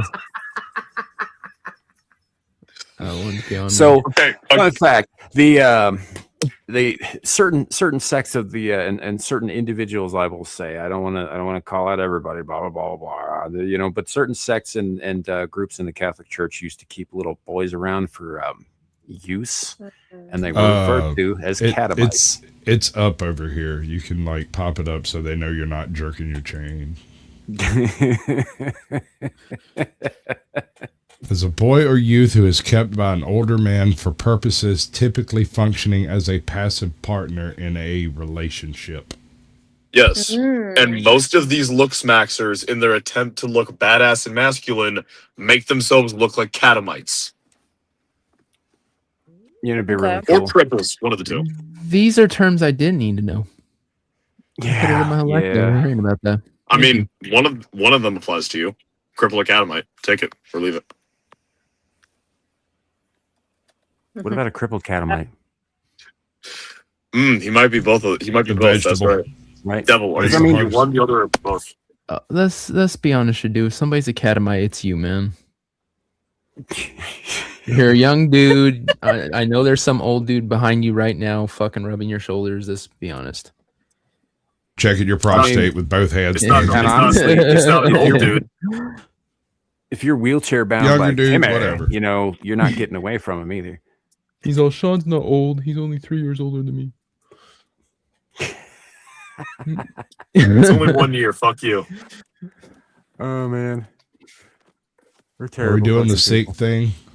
Yeah, we're gonna do the Sikh thing. So you guys remember, and not too long ago, the Henry Novak murder, and everybody was compliant in that, and the kirpan, was a specific knife that they were saying was used, and the guy who wielded it is a Sikh. So the Sikhs of Britain put out this fucking statement. Yeah. Where they, of course, decried what happened, but then they made it about them. Well, naturally, they're the victims with their knives. Suddenly, yeah. This is like that old joke that Norm Macdonald used to say about what if ISIS detonated a bomb and killed 50 million Americans? Can you imagine the horrible backlash against Arab Muslims? Yeah. Well, the reason is because they understand something that the West has largely forgotten, the fact that no outside group will ever care about your group more than anyone else. So the moment an outside group that you are outnumbered by in the place you're in start looking at you like a threat, your days are numbered. So they immediately have to pivot to, well, but you shouldn't look at us like we're the bad people, because the moment they start getting viewed as bad people, well, it starts going bad for them. Look at any example in human history of a smaller group getting abused by a larger group. Well, in this particular case, they are making an impassioned plea to please don't make it illegal for us to carry our knives, because we must continue the armed fight against Muslim aggression in this country, despite the fact that you have made it illegal for everyone else, especially the natives, to carry knives. Yep. Look, I get where they're coming from, because, like, yeah, it's illegal to carry knives, but yet every single Muslim in England carries a knife. So they deserve special treatment. No, but this is I understand that's not their argument. Sikhs are not Muslims, first of all. No, that's what I'm saying, though. They do have a problem with Muslims. There is conflict between the two groups, and so I could get why they would want to carry a knife, because, like I just said, the Muslims are carrying knives. Devil, hold on. The Sikh have a religious doctrine that includes them carrying a specific blade with them at the moment of their death, and so they carry it with them always. No, but to sit there and act like it's not. They don't feel comforted knowing that they have a knife when, like I said, the Muslims do too. No, it's their religion. It's a part of their religion. It's yes, I know. God damn, you're not fucking understanding me. I know it's part of their religion. I'm saying, though, just because it's part of their religion doesn't mean fucking having that blade on them doesn't give them a comfort knowing that the person who they might have to fight has one too. Yeah, but that's it's not mutually exclusive here, is what I'm saying. Yeah. Okay, I gotcha. So the bit that I keep coming back to is because I keep seeing people, particularly British people, saying ban the kirpan, ban the kirpan, ban the kirpan. And while I understand the sentiment, I think that's the exact wrong response. I think the only appropriate response is to legalize arms for everyone No, I disagree. across the board, 100%. Kick And I'll it. tell you why. We weren't asking a European. Y'all already had a chance. Because an Thank armed you. society is a polite society, period. The more people are armed, the less that bad actors who are armed are likely to try and do something because they know there will be immediate reciprocal consequences. That's on the law enforcement in the government. What law Obviously, enforcement? they're not The one doing their job. That's handcuffing No, the no. kid bleeding death. That Law enforcement shows up 20 to 30 minutes after an event takes place. They are useless to prevent crime. No, you're thinking of the situation in the moment. I'm thinking of like years beyond what happened. Like, look at what happened in Moscow back in the 90s with the amount of killings we had. I think your government got you on that one, chick. Person came in and said, I'm done with this shit. I'm putting a stop to all this crime. I'm putting a stop to all of this, all of that. That's it. Now you go out in Moscow, 2:00 in the morning, peaceful. Nobody's coming at you with a knife. You're not in Toledo, Ohio, New York, whatever. I can be sitting in Moscow Central Park and be very, very, very peaceful. Would I go out in Central Park in New York? No. But that requires I want to have a weapon. That unfortunately requires no.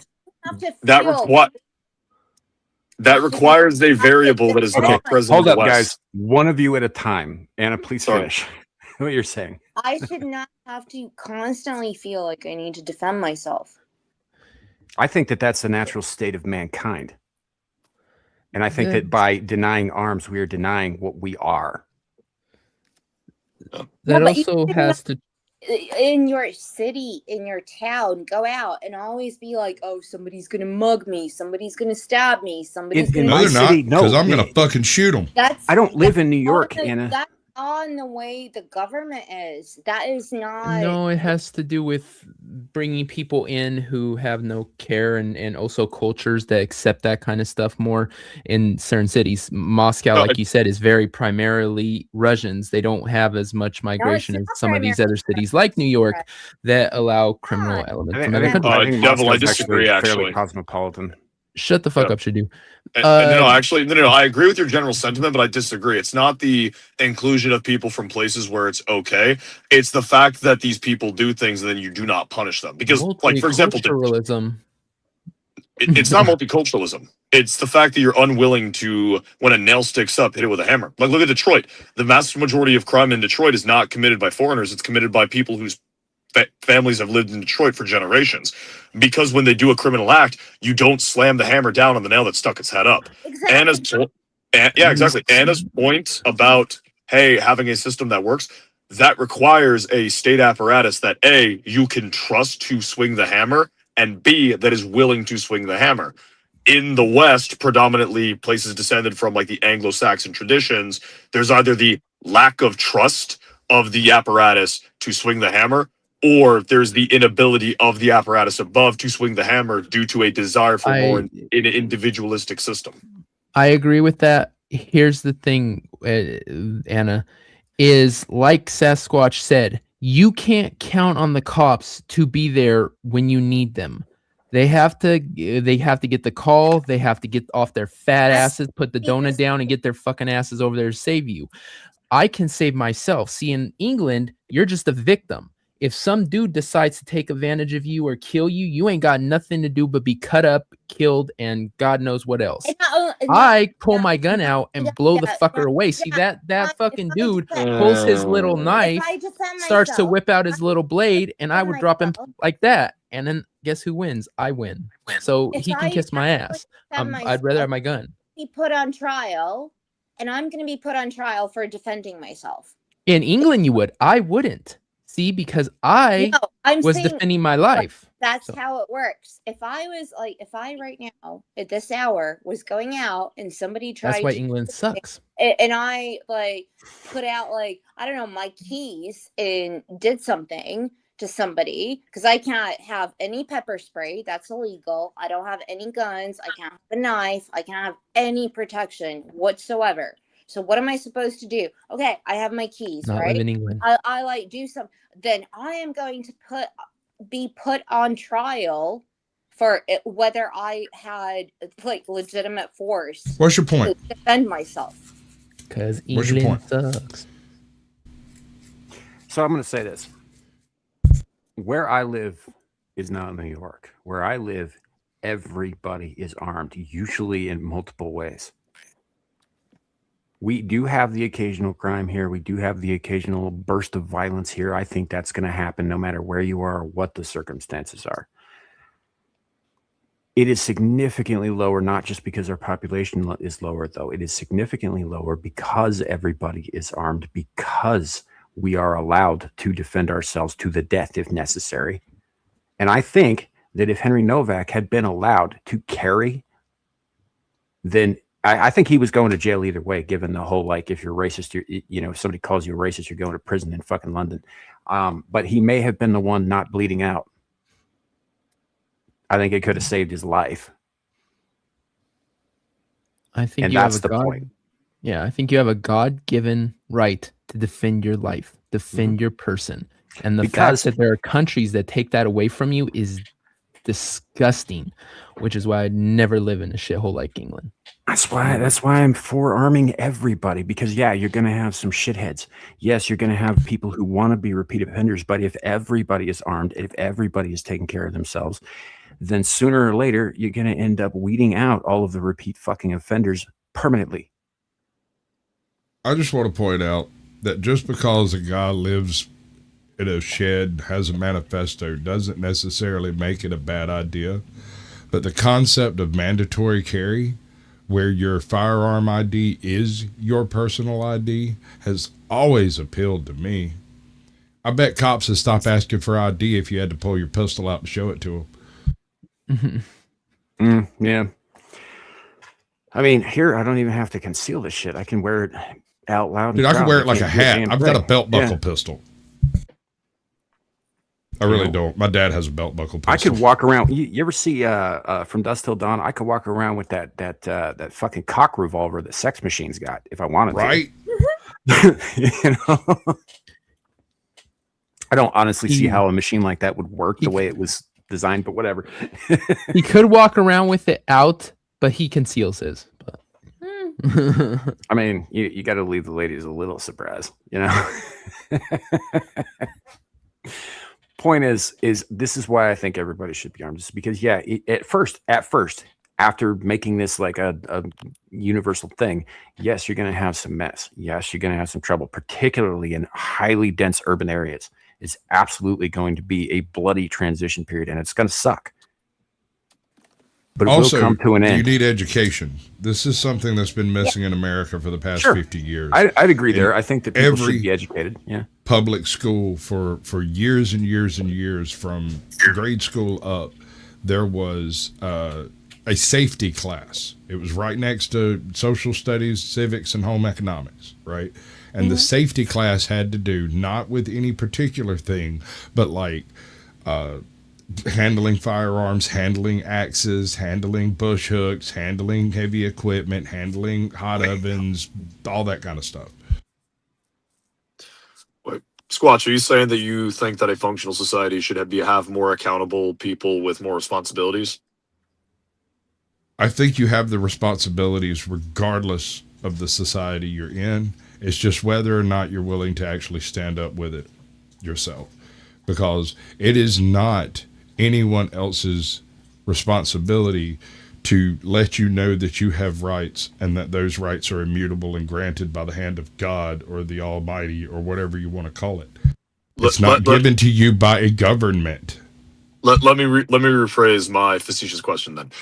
So you're arguing that the cultural consensus should be that everyone is responsible and accountable for their own existence. What I'm saying is people without firearms tend to be a little more rambunctious than people with firearms. And if you are carrying firearms, then you will be held accountable for anything you do with them. You will be more responsible. I disagree on the grounds that I know Sam doesn't keep firearms readily available, and yet he's one of the more responsible people I know.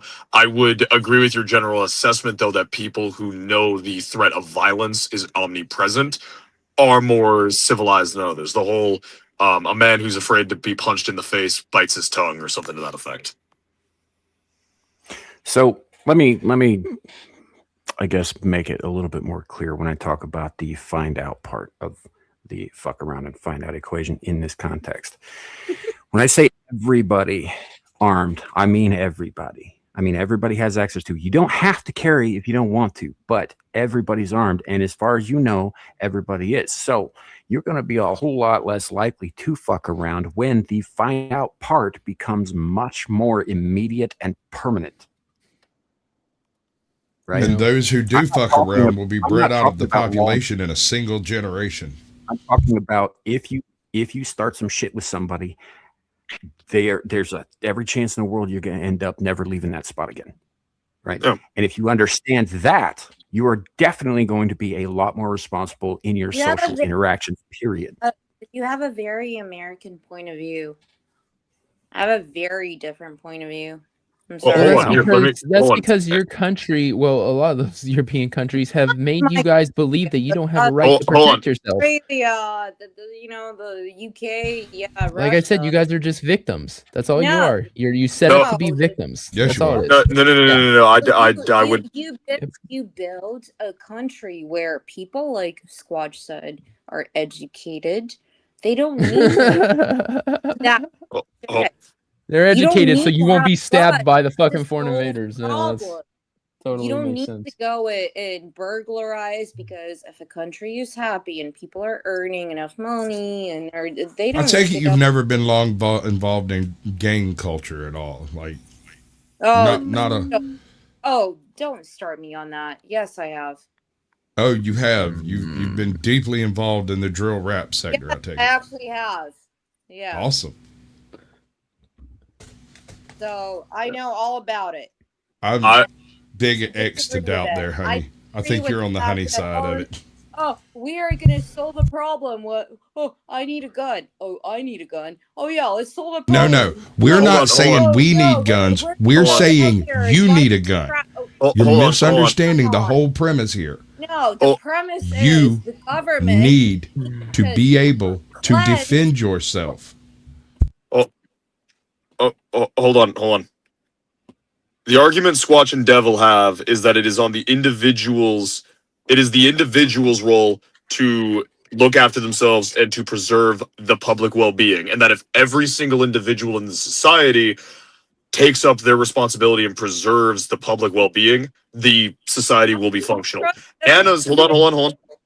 Anna's argument is that there is a higher authority, a systemic authority that has been given power to preserve the social well-being, and that you trust it to do so. Devil, Squatch, am I steel-manning your argument correctly? Yeah, you're pretty right. Yeah. I'm saying that structure or power that you refer to as government is just as corrupt as the unions and any other, the church, any other organization of people who get together. And Anna's point is that if you just trust people to act, then if you don't have some kind of binding system to keep people in line, then everyone will just do whatever the fuck they want. You're both you're both assuming that there's the extreme end being argued. Devil, Squatch, feel free to correct me if I'm wrong. Just say yes or no. Are you saying that Anna's argument is that you need to have the nanny state? No, no. Okay. I think. Look, the fact is comes back to the same argument I gave earlier. You own nothing if you can't protect it or defend it. You don't own your life if you can't protect your life. Mm-hmm. It's great that everyone's educated.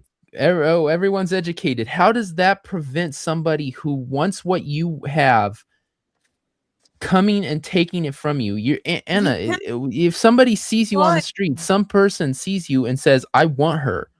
They can take you, and you can't do shit about it. There's nothing you could do to stop that guy from hurting you. And your idea is that you're just really hoping really, really hoping that at that very particular moment that there's a Bobby standing there on the corner just saying, God, I'm glad I'm here in case something happens. No, what I'm While hoping here in America, Hold on, I hold on. could God, kill that son of a bitch. myself, that I can actually have. You have set yourself up to be a victim. Your country has convinced you, or it's not your country, you're not originally from England, but your chosen country has convinced you that you should be okay with being a victim. I don't have to be a victim. If somebody comes at me and tries to do anything to me and hurt my person, I could deal with it like that. And I don't need to ask permission. I don't need to go to daddy government and fucking say, please protect me. If they come from your front, if they come from your front, if they come from behind you with a brick and they knock you over the head, you're kind of fucked there.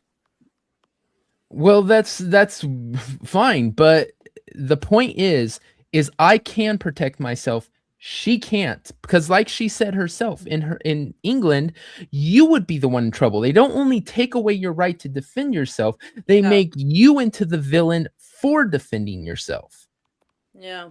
It was insidious what England's done to their population and has convinced you that you should live in that kind of terror. I believe you should be able to carry something that could defend yourself. So some guy tries to drag you into an alley, you should be able to stab the fucker in the throat and watch him bleed out while you laugh. Oh, wow. Because fuck him.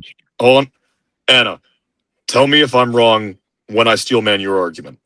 Your argument is that the hypothetical man coming out of the alley that Devil's speaking of should not even be in the society in the first place, that all individuals like that should be like purged and serve as a deterrent for future actors who would attempt that activity.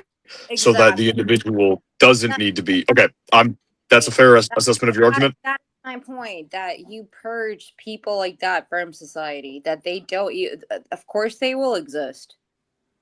They are out there, always will be. But hold on. When I go out 2 a.m. in Moscow, in the center of the city, bigger than New York, 5 times bigger than New York. We heard you.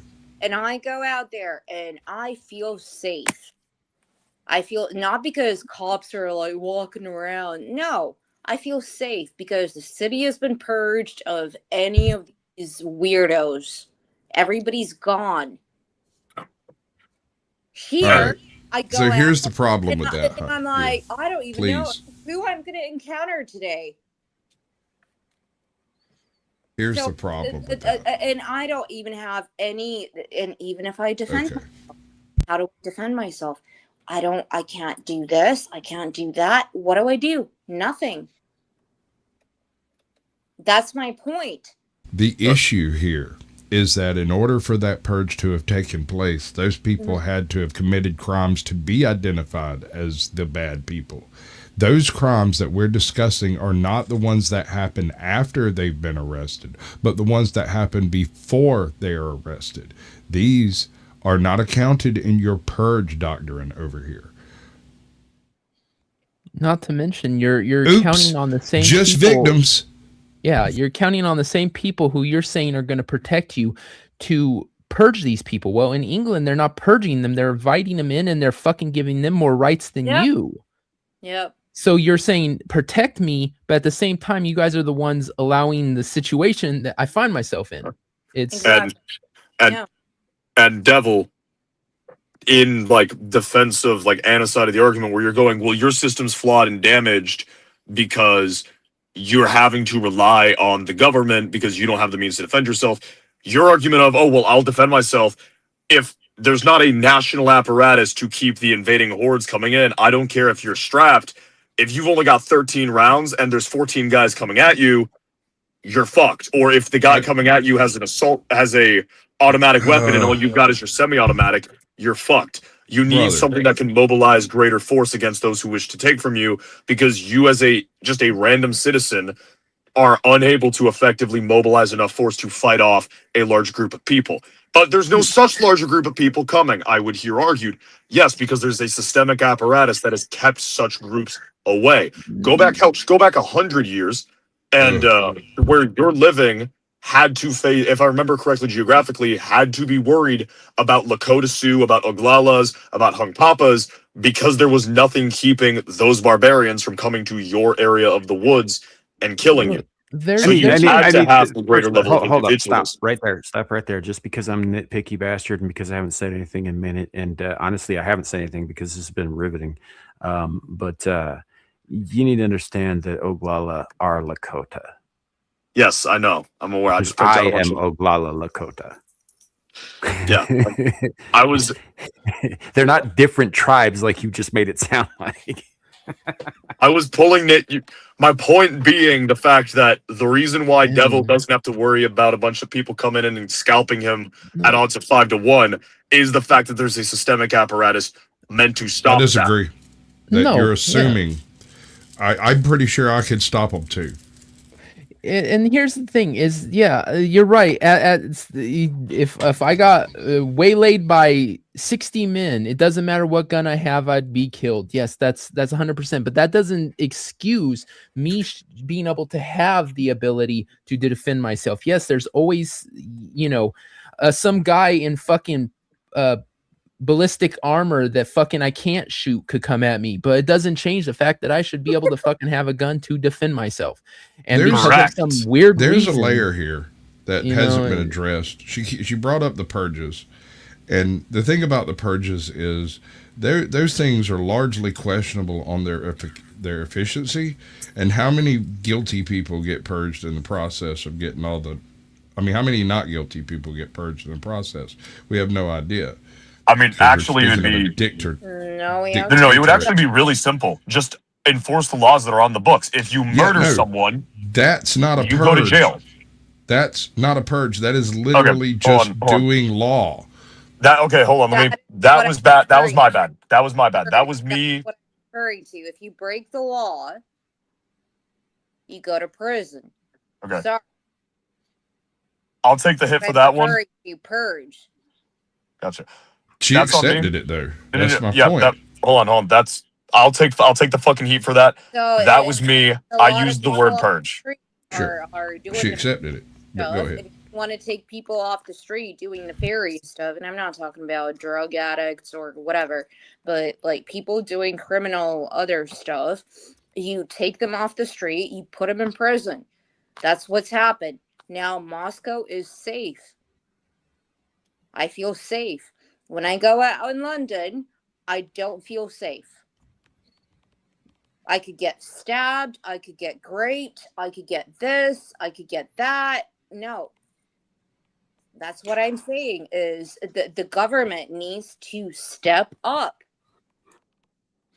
I think that you're in this position because the government did step up and they did exactly the opposite thing. They betrayed their people. Yep. I don't think this is an accident. I think they betrayed their people. Yes, because the people did not have any sort of accountability or responsibility for themselves or their government. Which is why we hold on, Shadow. This is why we have a Second Amendment, because we know that that's an inevitability. Government will always betray the people, whatever form it takes, sooner or later. Always. It cannot be trusted to take care of you. It cannot. Yeah, and if you live out in the sticks like I do, you know how some of the people out here live 30, 40, 50 minutes away from the nearest fucking police response. So even if they want to get there and help out in time, it's going to be way too late. Whatever's happening is over by then. Somebody is going in the ground. Half of the guys out here won't even call the cops because as far as they're concerned, you commit a crime or you try to harm them or theirs on their property, no one's ever going to hear from you again. And here's the thing we keep overlooking and we haven't even considered. While you're right, Anna, that you're much more safer in Moscow than London, right? Because they purged all the bad things. What are you going to do when it's the government trying to do the bad things to you? See, here in America, we have guns to defend ourselves against our government if it ever becomes tyrannical, which kind of is. No, you're not. I'm going to push back on that. You're not doing shit with fuck up should do. I'm going to fucking... Can I kick him? Can I kick him? Yeah. Well, I mean, you can for you $10. Bounce them out. There you go. Get rid of it, guys. Damn it, Sam. I'm gonna push back. We were on the right track, bro. You was fixing to get paid. You fucking But go to the corner. We Think can about the fight decisions back that brought you to against our this point. government. Even if we're outgunned, we can fight back. We can defend ourselves even against them. In Moscow, you can't. Right now, they're protecting you from the rapists and the bad people and the people who might drag you into an alley and kill you. Yes, they're protecting you. That's great. But what happens when it's them fucking taking you into the goddamn alley? That's the fucking truth. Like I said, I might be outgunned, but if the government fucking comes to take away my rights, I can still fire back. I'll lose, great, but at least I'll fucking be able to fight for it. They would do to you what they did to Maduro. In the 90s, you've never heard of the coup of the White House in No, Moscow? I bet. Come on. Hold up. First of all, I beg to differ. They would not Maduro me. They would have to fucking Ruby Ridge my ass. Yeah, exactly. I was just fixing to bring I'll up die on like my fucking Waco. leg. No. I'll die on my legs instead of living on my knees. That is not the same thing. No, it's not, Anna. Welcome to your knees. Yeah. What are you guys talking about? A concept that you just refuse to accept. Self-reliance, self-responsibility, and self-affirmation, all in the same package by defending oneself. Period. I mean, ultimately, look, empires and governments rise and fall constantly. This is a fact of history. It's an eternal thing. They can't be relied upon forever. The only thing that a person has ever, been able to rely upon is their ability to defend and protect and preserve themselves and their own. Period. And that must be preserved. It must be, or there will be no, future. I don't think that England has a future if you guys don't arm the fuck up and fight back. They have a future as a vassal state of a larger organization. Currently, that larger organization looks like the EU, but that cheese is sliding off the cracker. I don't know what's going to roll in next with some kind of Pan-American Pacific partnership or something. I don't know. Also, I should point out though, real quick too. I am not American. I am an American. I'm not in England. I am not speaking for the English people. And all of these opinions that I'm spouting off here are mine and not Anna's. Please do not take her to jail for this. It's not her. It's all on me.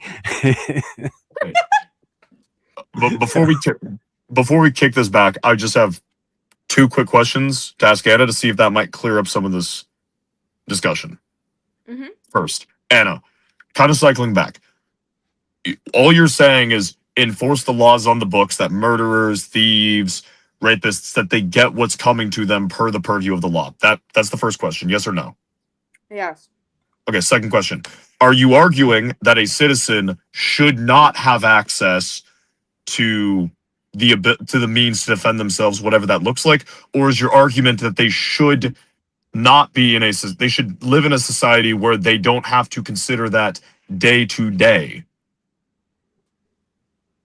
I think that every person should have the right to bear arms, but that my personal opinion is not what the majority thinks. I would personally want to live in a place where I would not have to feel that way, but currently in the UK, yeah, I feel like I need to have protection. But I think we all agree with that. I think we all would love to live in this magical... At the end of the day, I feel like a good society should be clean, not have any kind of... And I know this is utopia, maybe from my Soviet days. But... Anna knows what I think of utopia. It is a dream. Fake. But at the end of the day, even real. I understand the reality of things. I never want to be going around like holstering a gun.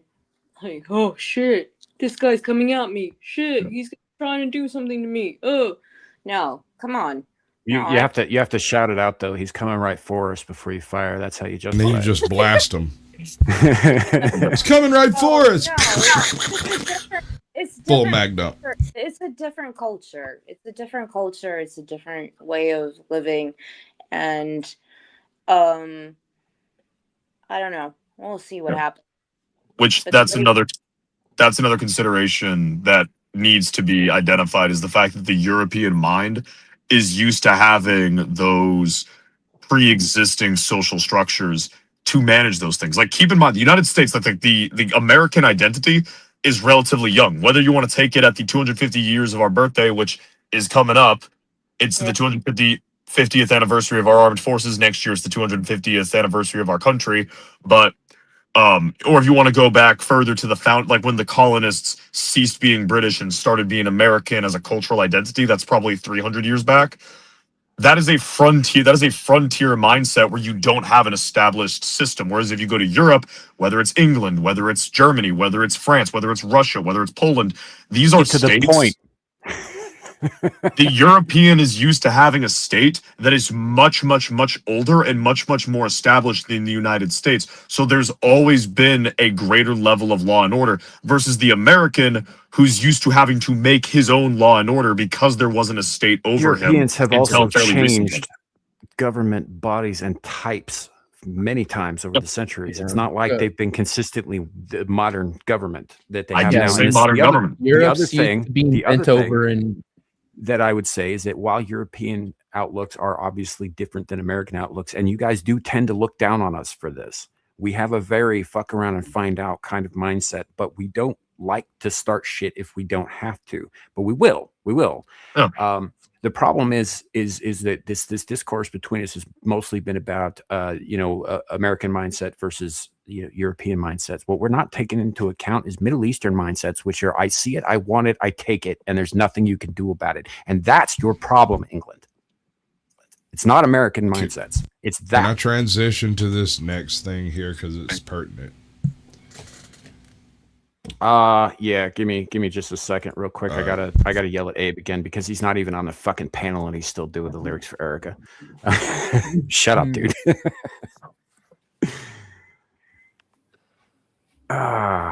Anyway, I honestly, this is probably one of the best fucking discussions we've had on this fucking channel in a while. So it's good to have different perspectives, I think. I'm so annoyed that I had to play moderator instead of jumping into the mosh pit, but I felt one person getting dogpiled by 4 people wouldn't be very entertaining. I don't think it was dogpiling. I think it was just a disagreement. We're all still hyperbole. Except hyperbole. Hyperbole, Sam. Yes. All right. Anywho, I don't think we're going to come to a consensus on this. I do think that we each think how we think, and that's just kind of the way of things. But here's a, by the way, for you leftists out there, this is how people stay friends. We disagree, and that's okay. Yep. So just put that out there. We can do that. You could too. I don't want to gulag anybody on the freaking panel. But that's for entirely unrelated reasons. Yeah. So that was something from before. Honestly, it's the whole Mouse Utopia thing. I kind of want to see how he does in that situation. But anyway. Just literally watch my life, bro. We are in Mouse Utopia. Yeah, and judging by how things are. But I want to do it in a confined space, maybe with like shifting walls, like the cube. What I can tell you is I'm not one of the beautiful ones self-preening, and I'm not one of the fucking females. So that leaves either defending. I was gonna say that leaves 3 things. I'm food. I'm one of the violent gits that starts killing people indiscriminately, or I'm one of the mice that futilely tries to defend mate and offspring. Yeah, I don't have a mate and offspring, so I'm either food or I'm gonna start killing people. It's the food thing. It's probably the food thing. If you're not killing people, it's definitely the food thing. Yeah. Well, that means freaking. What does that make the rest of you? Sam's obviously the one defending house mate and no mate. So no. Sam, I think you misunderstand. Sam's a beautiful fundamentally. One. I'm the guy running the experiment. Okay, so Sam's a beautiful one. Squatch is defending mate and offspring. Anna is your mama killing everyone, and then fucking Devil's just watching in the corner. I have taught my mate and offspring to defend themselves, sir. Did you I'm just just kind of Devil a concerned that cuck? Yeah, thank you. I did not. I'm also kind of concerned that he called Sam the beautiful one. It's Listen, I mean, I did not call Devil a cuck. There is that whole thing. Anyway. Wait, just to clarify, Devil, when I call him a beautiful one, I'm implying he's a catamite. Yeah, I'd like to see you make that happen. I would. I'm not the one who's going to do it. It's not going to be me. Looks over because at Squatch. like I just made very, very clear, I am armed to the teeth. You're welcome to take a shot if you think you're hard enough. I would never. Squatch, on the other hand, is a bear. I love anarchists. Yeah, but Squatch is a gentle lover who likes being the lower spoon, the smaller spoon. I showed you that confidence, man. Like, why you gotta out him like that, dog? I mean, Devil hasn't said anything. Yeah, Devil's a bit of a rough rider. No, I'm not a kiss and tell kind of guy. Threaten me with a good time. Next topic. Catamite is not better than being a sodomite. It's the same thing. It's just pitching and receiving, dude. Oh, hey. All right. So this is Mario Newfall. Did I say that right? Novels. And to be clear, Mario is a bit of a shill for certain things, and he gets things wrong all the fucking time, but he does bring stuff to my attention. So this goes towards the whole purging concept that I was speaking of earlier. Brussels is moving to strip one of Europe's fastest growing political movements of its funding and legal recognition. The EU's party authority launched proceedings to revoke the official status of the Europe of Sovereign Nations. The alliance, founded by Germany's AfD, citing a 300-page dossier of alleged extremist rhetoric, anti-Semitism, and ties to United Russia. If it succeeds, ESN loses its recognition and more than $2 million in subsidies through the 27 MEPs keep their seats. Though its 27 MEPs will keep their seats. Okay. Now, basically what you just read is the EU didn't like what some people have said, and so they decided to unperson them from their political affiliation. Well, so these people... Yeah, they're trying to outlaw a political party that's within. I mean, like this affiliation is obviously looking to expand beyond that because these people believe in national sovereignty, which is everything against what the EU stands for. Yeah. And let's be honest, the left would do this to the Republican Party, which, like I said, I'm not part of, but they would do it to the Republicans in a heartbeat. I mean, any sane political... We're doing it for 20 years. I mean, Devil's Advocate...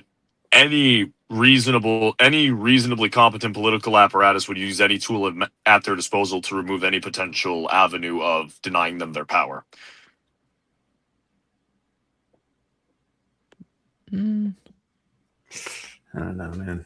I do find it interesting and funny that the EU, which was basically began by Germans, is now trying to outlaw things that are also coming from Germany. I'm not surprised though. This doesn't even raise the barometer as far as I'm concerned. Actually, this is right on brand.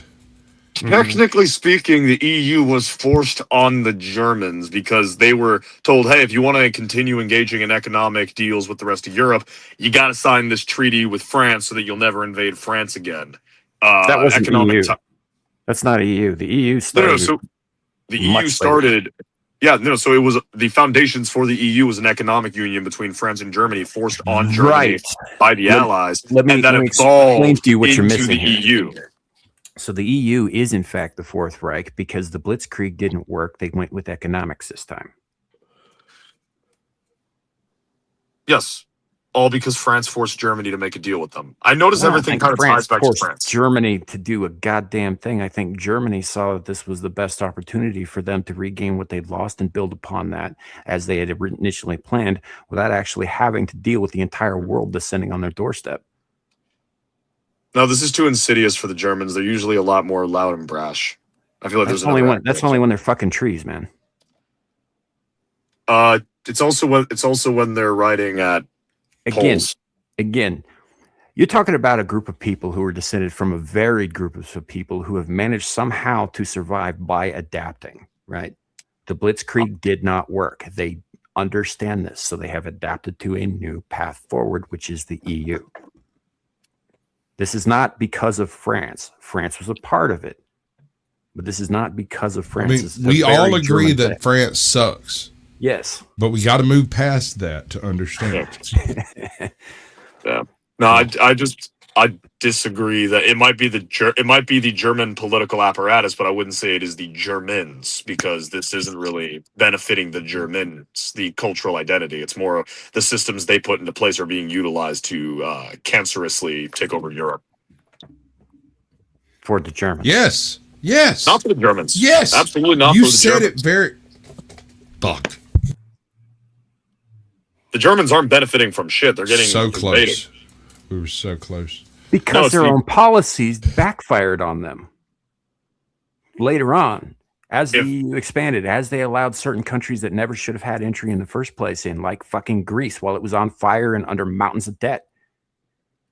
If that was the case, then the German people would do a course correct and remove the problem, but they cannot. They tried, but their own statutes, their own policies, and their own fucking bullshit that they put into fucking place when they put the EU into place, they weren't going to let Greece in. They got bullied into it by other fucking countries. Now, when they agreed to do this, it bound their fucking hands by their own bylaws. So then they would remove, if they had any actual power, they would just remove the bylaws. They don't have the power. Dude. The systemic You're apparatus misunderstanding. Are you intentionally misunderstanding what we're trying to say, or are you just No, I'm not. Contrary? I'm saying that let me try again. No? Okay. No, what I'm saying is there is a system, a bureaucratic system that was created to do a thing. That thing was to help assist the German people in mobilizing resources for whatever purpose they saw fit as needed. That system has evolved into something outside of their control and is engaging in activities to preserve and expand itself at the cost of the German people. Systems are they're not, when I say a living organism, I don't mean that they have blood and that they're a fucking conscious thing, but there is an element of life to it. It operates for the continued preservation of itself. It's made up of systems that leads to its continued operation. And to benefit the German people would cost that system. And so the German people are being sacrificed for the purposes of maintaining and growing that system. And it is replacing the people it would lose with an alternative source like a blood transfusion. So here's the thing. I do partially agree with you. I do see what you're saying here. Now, when you're talking about the actual German people, as in the fucking peasantry, yes, no, this doesn't benefit them. Neither did Nazi Germany.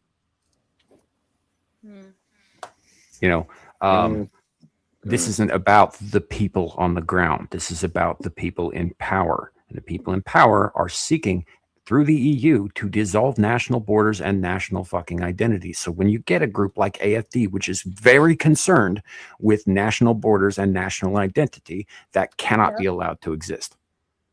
So I raise you, does the leadership of a system of people have to be of those people? It never is, man. What part of you Exactly. can't trust the fucking government did you not understand when I said that earlier? No, a government is just a tool utilized. As far by as I'm people to concerned, assume dude, an aim. people who run for Congress are no longer American citizens. They're congressional members. And I would agree, but we probably have a different outlook on what that defines. I think it means that we need to put a wall around Washington and let them fucking fight it out. Yeah, see, I'm of the opinion that they lose certain privileges and responsibilities that citizens have, but gain privileges and responsibilities of being a politician. No, I'm not that far. Be allowed to vote. Yes, I also believe that I shouldn't be allowed to vote, given my... I mean, I believe most people shouldn't be allowed to vote, but me specifically, given my role within the system, I do not believe I should be. Hold on, Shadu. Let some other people get in here and stop soliloquizing. I believe that if you work for the federal system in any capacity, you should not be able to vote for the federal elections. Wow, for once I'm more extreme than you. I don't think you should even be able to vote for state elections. I agree with you wholeheartedly. I was specifically leaving the question of the state completely out of the statement on purpose.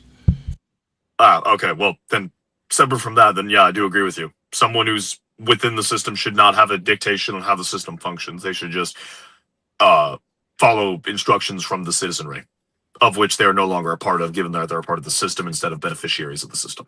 You know, I think that there's another way we can do this. It might also cut down on the number of people with A, lifetime appointments or seemingly lifetime appointments, and B, you know, getting super corrupt motherfuckers in there. I think that we should classify public service on the national federal scale as a necessary but criminal act, so that you're in there for your term, you do your job to the best of your ability, and then you serve a mandatory prison sentence for being a member of Congress immediately after.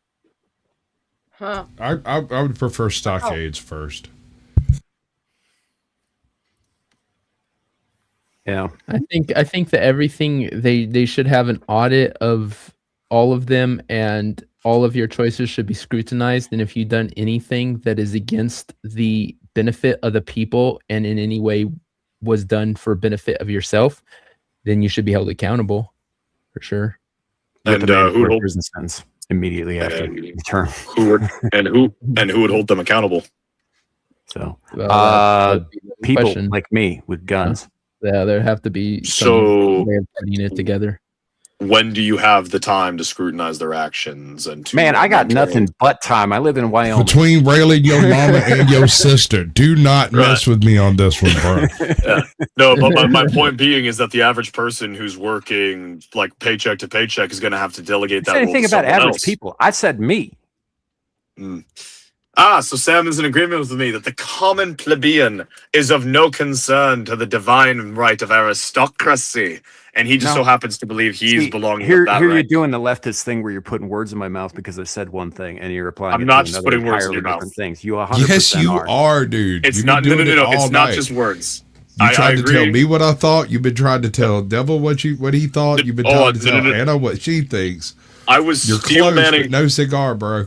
No. Earlier, I was steel manning arguments. To try to get that conversation You flowing know, I'm a little starting to bit think better. that steel manning should be applied to the logical fallacy list as a fallacy. It Okay, kinda tight, should. cool. Go right ahead. Right now, I'm putting words on top of other things into Sam's mouth semi-consensually. You know It's what's not the- semi-consensually if I'm saying no, dude. That's rape. You know what's Yeah, you graper. remember the times when the Romans used to like wake up and go to the what was the name of it? When they used to go and poop. We don't know. You started the sentence. Oh, when they used to go and poop all together and discuss diplomacy and politics and sit together. And poop? Yeah. all Oh no, together. no, the Romans did used to do that shit where they would shit and shoot the shit. I have no doubt they did a lot of disgusting things. I just don't know what the hell it's called. No, like, And I'm not sure what the point is. Like, Yeah. why would we want our Congress people sitting around pooping and having a conversation? I don't know. Why would maybe- that be better? Then they have to stay in place to get shit done because there's obviously facilities right there. They don't get to leave for bullshit reasons because, you know what? You got to poop, you got to throw up, whatever. There's a bucket. Do it there. Continue Congress with is full of what you're shit. supposed to be doing, what we elected you to Okay, do. You I do don't not know. get to I'm about to leave. think on that, but you definitely opened my eyes to an Also- idea that I had not also- previously considered. Compromise between, you know how we used to have our politicians used to like fight duels and shit over like minor things, right? This is a compromise between, because obviously they don't want to go back to that because half of them are like, we got to take guns away from everybody. Well, this works because they'll have plenty of ammo to fling at each other. See, I I knew this was a reference to us being monkeys. I think we should return back to the system where politicians or citizens had some greater stake beyond I happen to live here. Like there should be some kind of Oh, a stakeholder system like the come on, like bro. how Don't in- do this. Don't Yeah. say this. Don't start me up like this, bro. What? You're Like- tuning me up. No. Like No. back in Rome, how like senators and shit owned No. parts of the republic and people within that area. Yeah, no, like we should go back to that. Where like if you're the congressman of Texas, you own Texas, and if you're a citizen of Texas, you own pieces of Texas. And then if you don't own any of that, then you're not a citizen. Let's go back to the good old days. We all know that Alaska is Russian. So. No, we paid for that fair and square. It's American. Yeah, we bought it. Sorry. Yeah, it's not our fault that Russia didn't ask for more money. No. They should have used that head you say they have.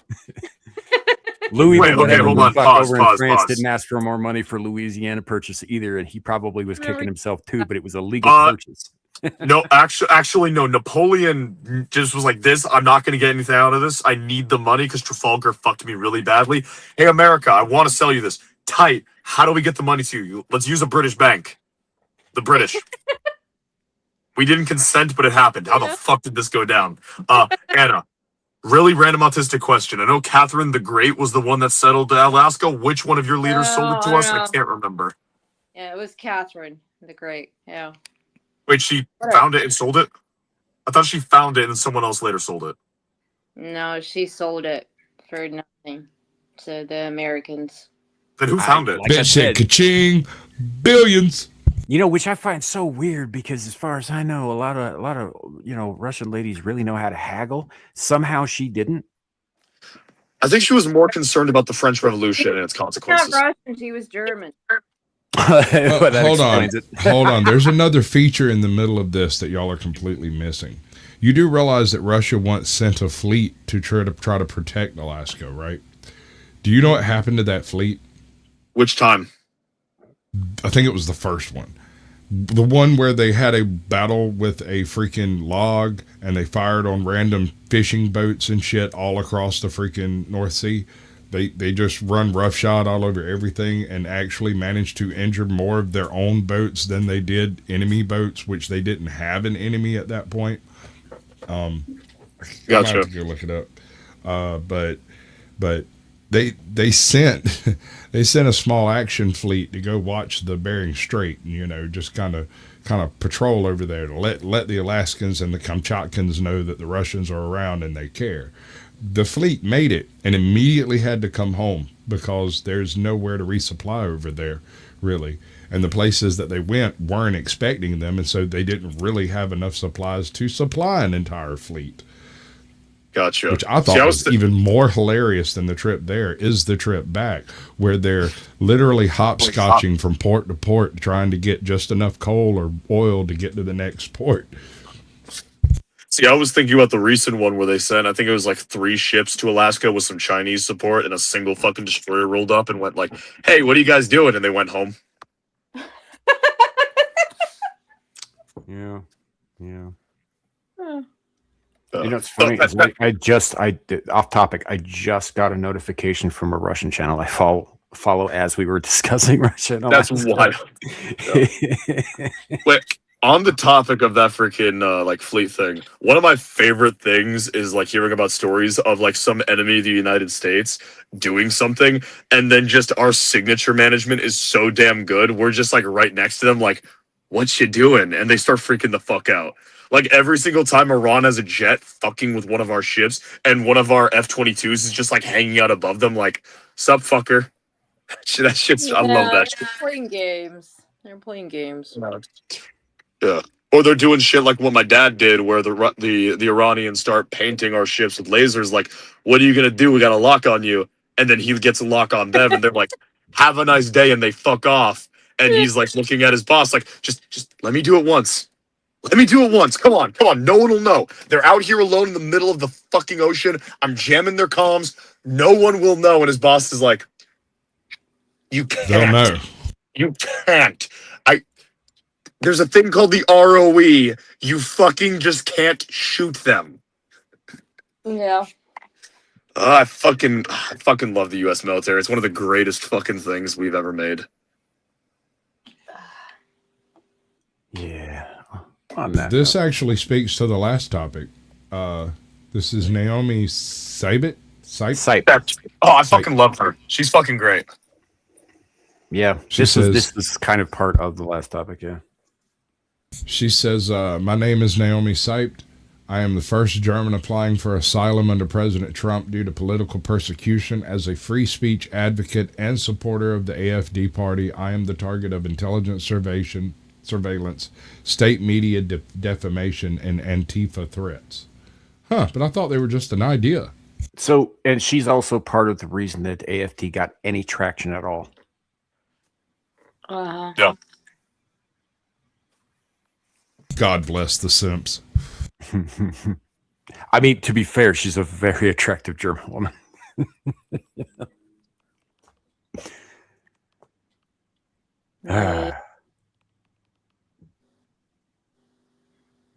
That'll, did we? I don't know. What happened? I don't know. I'm responding to Abe. I wasn't asking you about that. Oh, sorry. He's not wrong, though. Your dad did bang your mom. Yeah, that's true. And I was going to tell him, which is fucking impressive, because my mom was an absolute badass staring down fucking cartel members when she and her crew would board their ships. And still got banged by your dad. Yeah, and then I came along and ruined her amazing career in the United States Coast Guard. So she got fucked twice. Yeah. Oh, well, no, more than that. She also grew up in fucking LA during the gang crisis, which you could blame her parents for that. Yeah. Also, You act like her the dad's gang crisis ended. It never did. They just quit talking about it. Well, when it was real bad. No. What they did is they came up with this brand new idea where they are going to pay gang members to police their own gangs. I'm not even joking. The mayors of California literally pay for them to, quote unquote, investigate gang-related violence, which is one of the reasons why you won't find as much gang-related violence listed in the national database as you should, because they don't qualify the ones. Yes.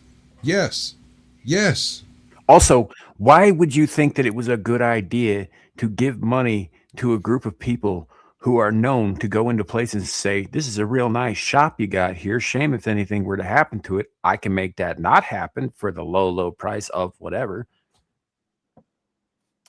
Because they thought it worked when they did it with the Italians, and because they thought it worked with the Italians, they also tried it with the Afghans. We are still with the Italians. The Italians just got into fucking sanitation and politics, man. Yeah, no. And the funny thing that you're complaining about with the gang crisis, we are doing that with the Taliban right now, where we are paying different warlords in the Taliban to inform on the other warlords in the Taliban, and all they're doing is killing our guys that we trained to fight the Taliban. It's a shakedown. Yes, I'm aware it's a shakedown, and I fucking hate it. Yeah. Anyway. Oh, man.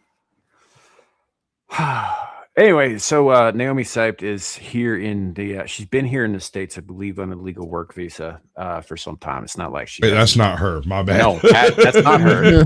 That's not her. I was gonna say, really? She's attracted to you guys think? Scroll down, would you please? Yeah. No, that's what I meant to do a second ago.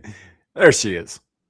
United States of America under President Trump's new proposal for a refugee mandate, because I am facing persecution in my home country, Germany, for my political views, for my support for the AfD party, the only opposition party in Germany, and most importantly, for my advocacy for free speech. I have become the target of severe government and intelligence surveillance and harassment. My communications have been intercepted. Was that the opposite of a passport, bro?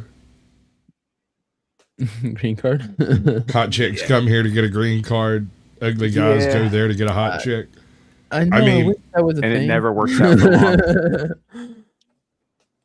long. No, the passport bro thing doesn't usually work out. However, I know a guy who literally did a mail order bride service. Yeah, I've known people who've had, who've gotten real lucky. Yes, it does occasionally work out, but given how many passport bros there are, and given how many like Filipino chicks want an American passport, right? Want an American green card. Like, statistically speaking, the odds of that working out are real goddamn low. Yeah. Sure. Well, it's hold on. I think he managed to game the system, because it was his second marriage and his first wife died of natural causes. and it was her second marriage, and her husband died of natural causes. And when he went into the system, he went in with the request that it is a widow, a legitimate widow with all the trimmings that accounts for, and he found a chick that was willing to marry a rock to not be alone, and she's hot. So back to Sam's point about how like it doesn't usually work. That's because the calculus involved changes, where the guy is looking for whatever he's looking for in a woman, and the woman in question that he chooses is just looking for the ability to come to the United States. Well, once she gets the permanent access to the United States, what she's looking for from the guy, what she's looking for from a man changes. And if the guy no longer meets her standards, she is now in a country where she's not only legally allowed, but arguably legally incentivized to get rid of them and find a better alternative, for lack of a better way, for lack of a more tactful way to phrase that. There are things that are stacked in her favor, particularly no fault divorce once she gets here, kind of thing. Yes, I get all that. Let's not pretend that shit's one sided though, because a lot of the passport bros will preach going there to find a fucking stable relationship or a wife or a family or whatever, and what they're actually doing is banging their way through fucking Southeast Asia. Oh, 100%. Well, I'm not just thinking about Southeast Asia. I'm just saying, everybody's got ulterior motives here, and that's why it doesn't work, is nobody's on the same fucking page. That's why it's a problem. I was speaking more to the whole, like, having a long-term lasting relationship from the perspective of, like if the guy's actually looking for that shit. Yeah, you're thinking more like what's his name from with the thick-ass glasses from the movie Dodgeball, right? He thinks no fucking hell for love, right? No, it's my my. Hold on, let me fucking check. Hold on, I'm checking the fucking script. It's my clear raging misogyny that is leading me to come to this conclusion. Right? That's yeah. I think Larry's got to work on this shit, man. This script is not very good. It's not. Anyway, let's continue.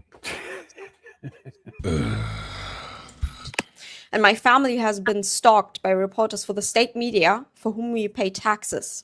And I continue to receive death threats from Antifa. When I asked the police for help in the past about these death threats, they did not offer me help because physical harm had not occurred yet. President Trump has correctly identified Antifa as a terrorist organization. But meanwhile, the German government silently condoned these attacks on their own citizens, as if they are soldiers for their agenda. This year, I helped arrange the viral X live conversation between Elon Musk and AfD leader Alice Weidel, which I'm sure many of you have seen, as it drew international media coverage. While Europe is becoming a breeding ground for tyranny, America still treats the right to free speech as sacred, and thank God for that. In Germany, it is illegal under paragraph 188, which was extended under former Chancellor Angela Merkel, to insult or damage the reputation of a politician.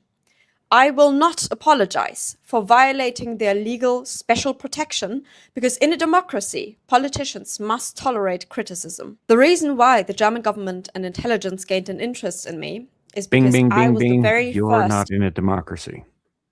I know she got that one wild eye, but she is hot as fuck, bro. Right? And honestly, the cursor right in the middle of her face is like kind of throwing it off for me. You might slide it down a little bit. Thank you. There you go. I even gave you a better Frost's face. I appreciate She sounds too much like what's her name? Fucking that like creepy, a German. That creepy autistic chick who. How dare you? Oh yeah. No, that bitch is Swedish or some shit. Yeah, but they sound like similar in the way that. Well, she just can't talk. She's very attractive, but I'll have to tell her to be a mute. Oh, I like the accent. She doesn't sound like fucking Thunberg at all. Number one, she's not retarded. She sounds a lot like, not like what she's saying, but like in the vocalization, and that would ruin it for me. I disagree with Sam about the accent. I think she's a little bit too far Western European. She's German. Yeah, that's too far west.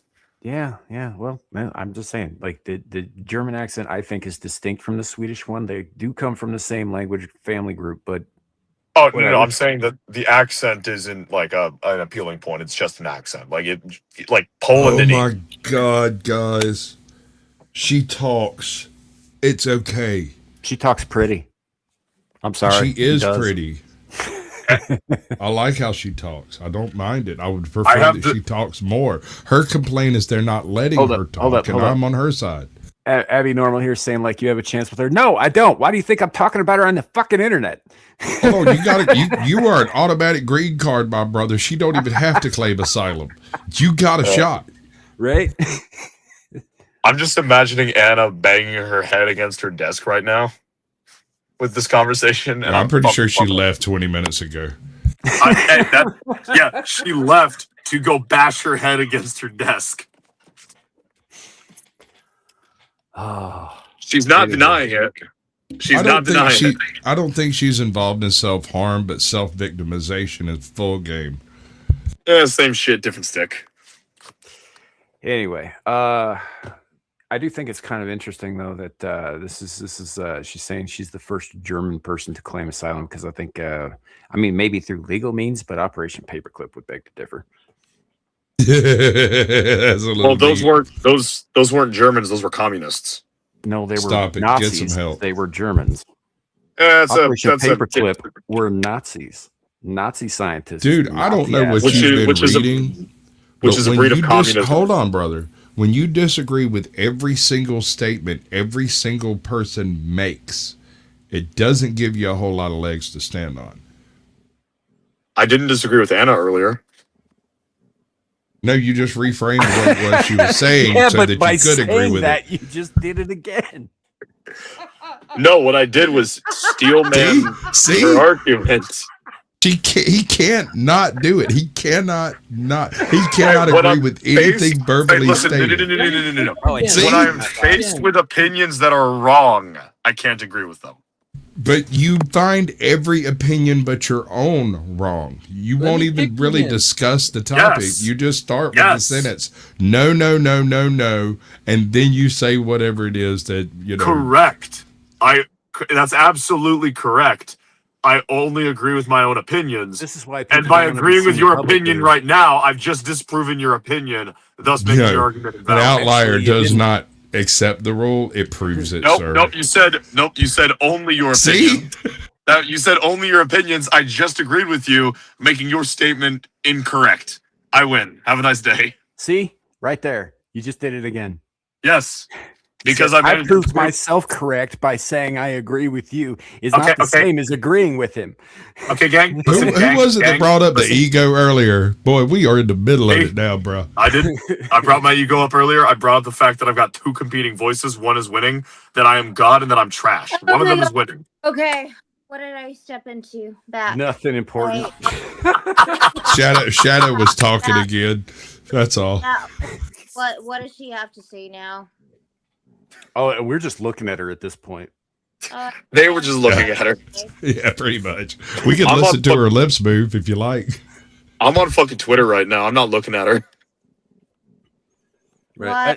Oh, poor Germany. Oh, I'm so bad. I need to go and what now? What now? Come on. Hit me with it. That's pretty much it. She's applying for asylum in the United States on grounds of political persecution. That's the point of this whole thing. Okay. And I think that the only reason that we brought this up, aside from the fact that, yes, she is nice to look at, is that it is adjacent to the last thing that was about the EU trying to outlaw AFD and their associated affiliates. Mm-hmm. Since she was, in fact, part of the reason that the AFD gained any traction at all. Can we listen to her lips move again? Also hot. Yes, please. English-speaking influencer to openly align with the AfD party, right-of-center political views, and most importantly, I supported President Trump since he came down the golden escalator in 2015 and announced that he was running for president. Trump's election victory was the crack in the matrix that terrified globalist tyrants. And now I am the bridge between Germany and the MAGA movement, which the European Union desperately... I kind of want her to tell me all the horrible things that I am. Somebody better tell MAGA that. Well, okay, to be entirely fair, the MAGA movement is basically been splintered and shattered. So for all we know, the actual what's left of it probably agrees with her. I don't know about that. Like, what have you been reading, bro? About the MAGA? Pretty much everyone is kind of just bitchy about MAGA in general. Either it's not extreme enough, it's too extreme, it's not white enough, it's too white, yada, yada, yada, and everyone's just been bitching about it. I've never That's been the case the entire fucking time, man. Where have you been? As in, and people have actually started fucking distancing themselves from MAGA. Certain and supporting people their own bullshit. A lot of people. Right, just these lot of people just trust me, bro. Fucking Tucker Carlson doesn't hardly count as people. Tucker Carlson. Well, yeah, he doesn't count as people. He's a fucking glowy. Alex, allegedly. Alex Jones, Candace Owens, Steven Crowder, fucking Andrew Wilson. I mean, I know that last Candace one you guys Owens don't was like. controlled opposition to begin with. Yeah. Steven Crowder is literally a paid actor. Fucking Massey. Also Canadian. Massey was a rhino. What are you talking about, bro? Yeah, and they were part of that fucking coalition. I'm not disputing the validity. What I'm saying is that was a coalition of ideas, and the coalition is breaking. I'm not saying it's a good was thing. never a part of that coalition, bro. To borrow the probably poorly chosen name of Andrew Wilson's channel, are you sure that MAGA is just not going into the crucible and coming out pure? Hey, it might be. All right, I don't like the use of the word crucible in my presence. No. Listen, it perfectly well might be, but the problem with the system that we exist in is if you have a pure I'm sorry. Did I say pure? I meant Führer. Okay, cool. Unfortunately, because we live in a system that requires compromise, unfortunately, if you purify your system, you end up not being able to rally as much political authority as you necessarily need in order to control the system. I think that's a flaw of the system, personally, because it requires you to acquiesce to people who don't necessarily line up with you in ways that are effective or necessary, which leads to the problems that we've had as a country. But you had the coalition achieved its goal, and now that they've had something of a victory, they've started bickering and failing. Yeah. That's the curse of the right altogether, though. That's not like Exactly. the MAGA thing. Anytime that there's any kind of cohesion and any traction on any one thing, they immediately fall to infighting the second they get any sort of victory whatsoever. There's another layer to that hasn't been brought up. Something that should be considered. The left is collectivist, and as collectivists, they groupthink. And when you have the right over here doing the free speech, individuality, and self-reliance thing, and the left over here doing the collectivist, do as we say thing, they are going to vote as a block in every case. Yeah. Whereas you've got, let me finish, please. Okay. Whereas you've got Republicans, conservatives, and MAGA over here on the right, all arguing over what words mean what. I don't see the difference. That's because you're not familiar with the difference. You are unaware of a difference. You just paint them all red and say they're all MAGA or Republicans or whatever. Yes, obviously. That's what you just said. You don't see the difference. You don't know anything about me. I just listened to you talk for 45 minutes about various aspects of your political opinion, and I have derived a bit of an educated guess on where it may land. Please. That if you don't agree with my opinion and you don't know what I'm saying, then you are the same as the other. You said, and I quote, I don't see a difference. And I said it's because you don't know there is a difference. Alrighty. Well, conservatives, Republicans, and MAGA are not the same thing. Yeah, and I don't think anyone outright said they were. My point earlier was that a coalition broke up. Did I say MAGA is the only example of the right doing that? No. Did I say it was exclusive to MAGA? No. I said the current political coalition that achieved its goal shattered upon achieving the goal because its disparate parts could not effectively cooperate due to the nature of the system we've created, and that has led to a weak point. Yep. Yeah, that's all I said. And then you brought up, oh, well, but that's just the way the right is. I didn't say yes or no.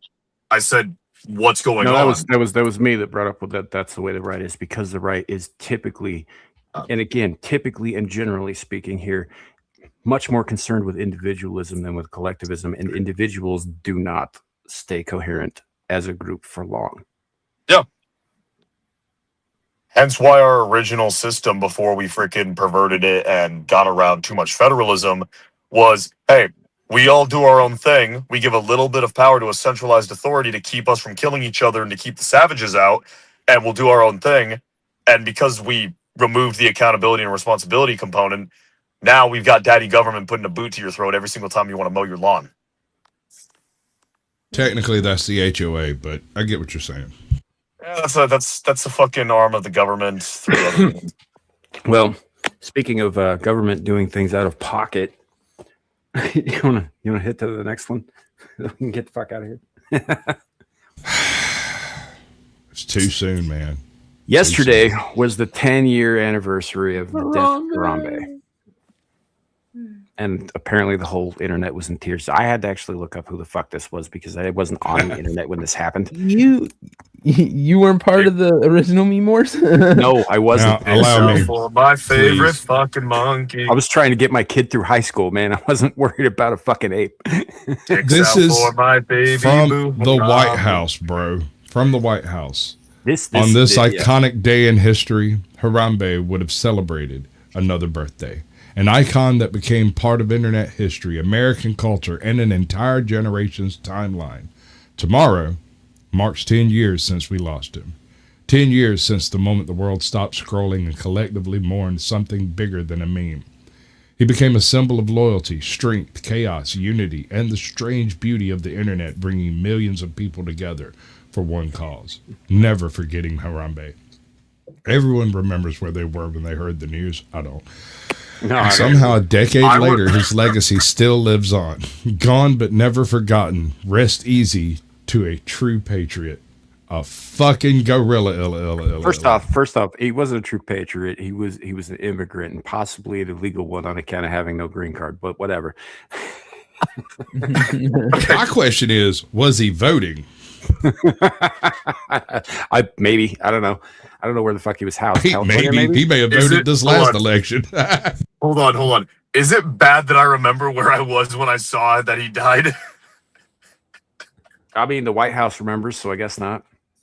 I was standing in front of a soda machine in a pizza shop in Pensacola back in like 6th grade. Yeah.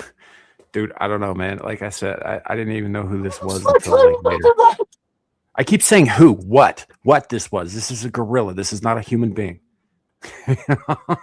Listen. The death of Harambe is what put us into this timeline. The death of Peanut the squirrel was supposed to. The death of Peanut. No. The death of Peanut the squirrel was supposed to correct it, but they got the raccoon involved, and that just fucked everything up and made it worse. Can confirm. No, I agree about the squirrel. I disagree that I think Harambe was a result of that timeline already having gone mad. No, everything was good up until Harambe getting shot. No, we were living in a golden age up until Harambe was shot. You were Harambe gets shot, everything gets torn apart. You don't know. You weren't there. You might have been there, but you were too small to understand. Shut up. You don't know. You ain't seen the things I seen. You ain't felt the things I felt. I know more than you could ever know. For $20 you can. I called her. She said it's okay. I think I just heard Sam. he'll be back in a minute, folks. Oh, did you hear the cough that came out with that laugh? Fuck. Yeah, no. You need to wipe down your screen. Don't lie to me. I think I might die. Yeah, I got something visceral out of him. That's good. That's good shit. That's weaponized humor for you. It literally injures you. Oh no, Sam and Ozzy is demanding your attention. Yeah, Grant. I will check that here shortly after the show. Appreciate it, buddy. I've been getting your notifications as well. So, Mr. Grant Gregory, everybody, good dude. Still kind of mad at me because I didn't have enough space or forethought to invite him to the quiz last night, but I will be inviting him to the next one. So, yeah, he may not show up because he'll still be mad at me, but he'll have an invite, as it were. But yeah, the whole Harambe thing. Look, I mean, I get it. It was a tragedy and like, you know, probably avoidable and whatever. But at the same time, I never really understood like everybody getting. I guess I kind of do because I was sort of on the whole like no peanut thing for a minute. But the only reason we're even bringing this up, aside from the fact that it was yesterday, is that the White House put this out. But the way that fucking post reads, and you should agree with me on this, Sasquatch, you just read it out loud. It reads like an intern ran that through fucking AI first. Really does. It really does. Like, that's the level of care and respect that the White House has to this matter. Well, I mean, it's kind of a lark in the first place, though, isn't it? Yeah, like the entire post smacks of, again, another troll, like the aliens.com thing. Listen, that is the amount of care that this situation deserves. An AI generated post on the official White House page is exactly the level of fucking like testing. Yeah, Okay. that is what this deserves. Real quick. Anna, you've gotta pop out. Did you want to chill anything before you go? I think you're muted.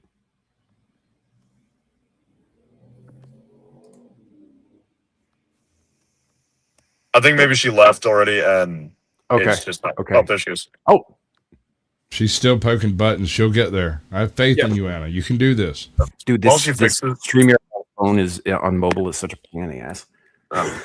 While she's fixing that, I just want to say thank you, Anna, for making me have to steelman and defend the opinions of a woman. That was not a good experience for me. She didn't make you do a goddamn thing. You took that upon yourself, White Knight. Yes, exactly. That's why she jumped right out in front of that shit like a fucking bullet dodger. Yes, she knew what she was doing. But anyway, did you?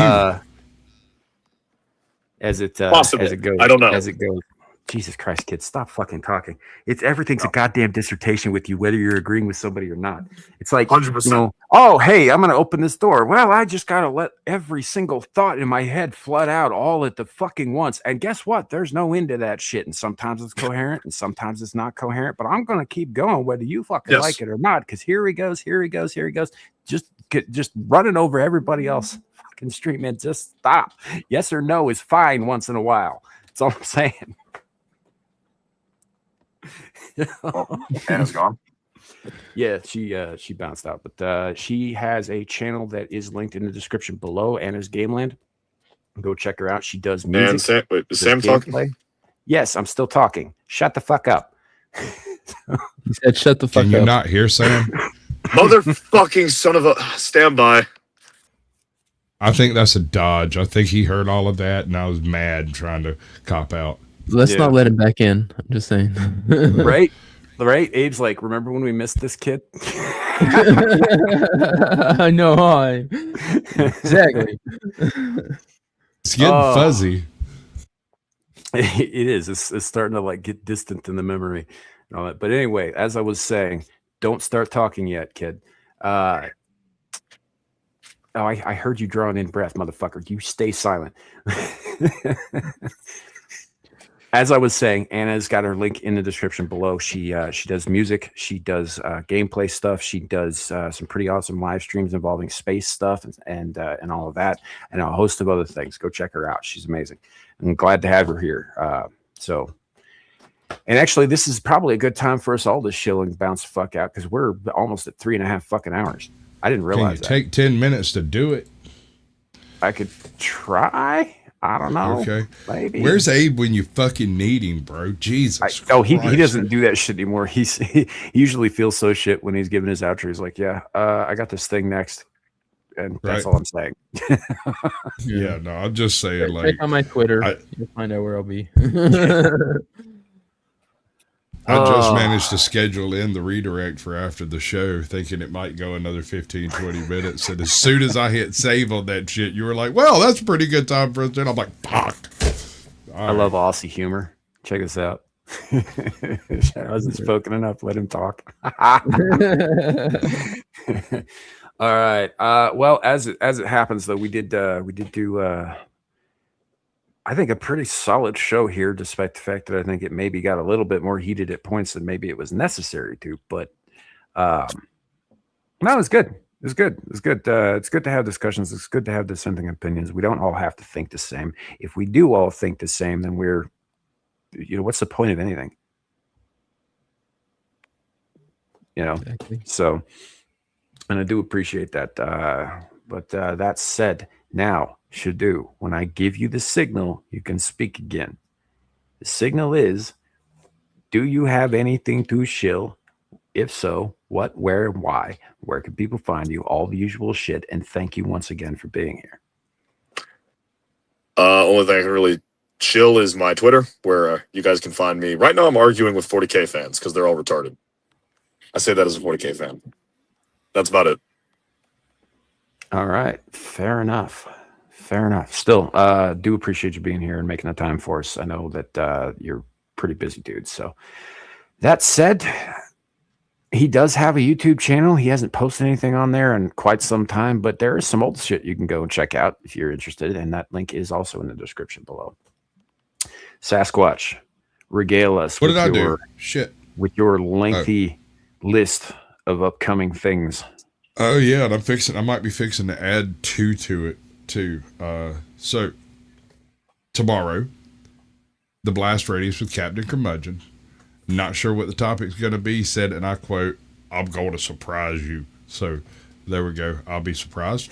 This is all I can tell you about it. I suspect Black George Washington might be making an appearance, but I don't know that. Yeah, one of these days, dude, we got to get me and Curmudgeon in a room so that Black George Washington can meet Jordan the Frog. We got to get him drinking for that, though. Tuesday, the Naughty Corner with American Justice of Texas. We're going to be going over probably some body cam footage and whatnot. It's looking like Wednesdays with Marathon Kev, we're going to be doing different types of body cam footage. So, like, whereas the idea of bad cops and bad body cam footage on the Naughty Corner, the idea of more like government overreach type stuff with Marathon Kev. So it won't be just body cams. It'll also be like court cases that have gone off the rails, or those guys that try to jump over the judge. You know what I'm saying? Like that kind of stuff. It'll be a little more violent, I think, would be my guess. And then if I don't stumble across a interview this week, I will be back here again. And you can find me randomly, probably right after this show, on the Powdered Dusty if he decides to actually do anything. You never know. Beyond that, I don't really got a whole lot going on. I've got a pregnant daughter that I'm going to have to run to the hospital at some point in time in the next, week probably. So, like, I might not be at any of those places on any given position point. That sounds fun. Yeah.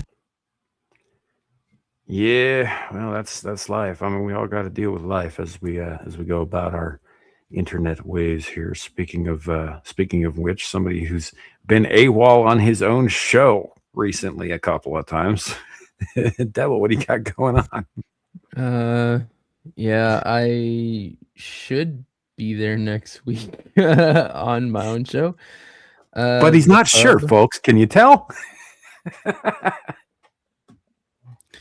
Yeah, hopefully I'll be there. But yeah, check it out. Every Friday going into Saturday, the pub over on Beelzehub. If you can find it, it's really hard, and make no apologies. I need somebody to specifically clip out the phrase that he just said.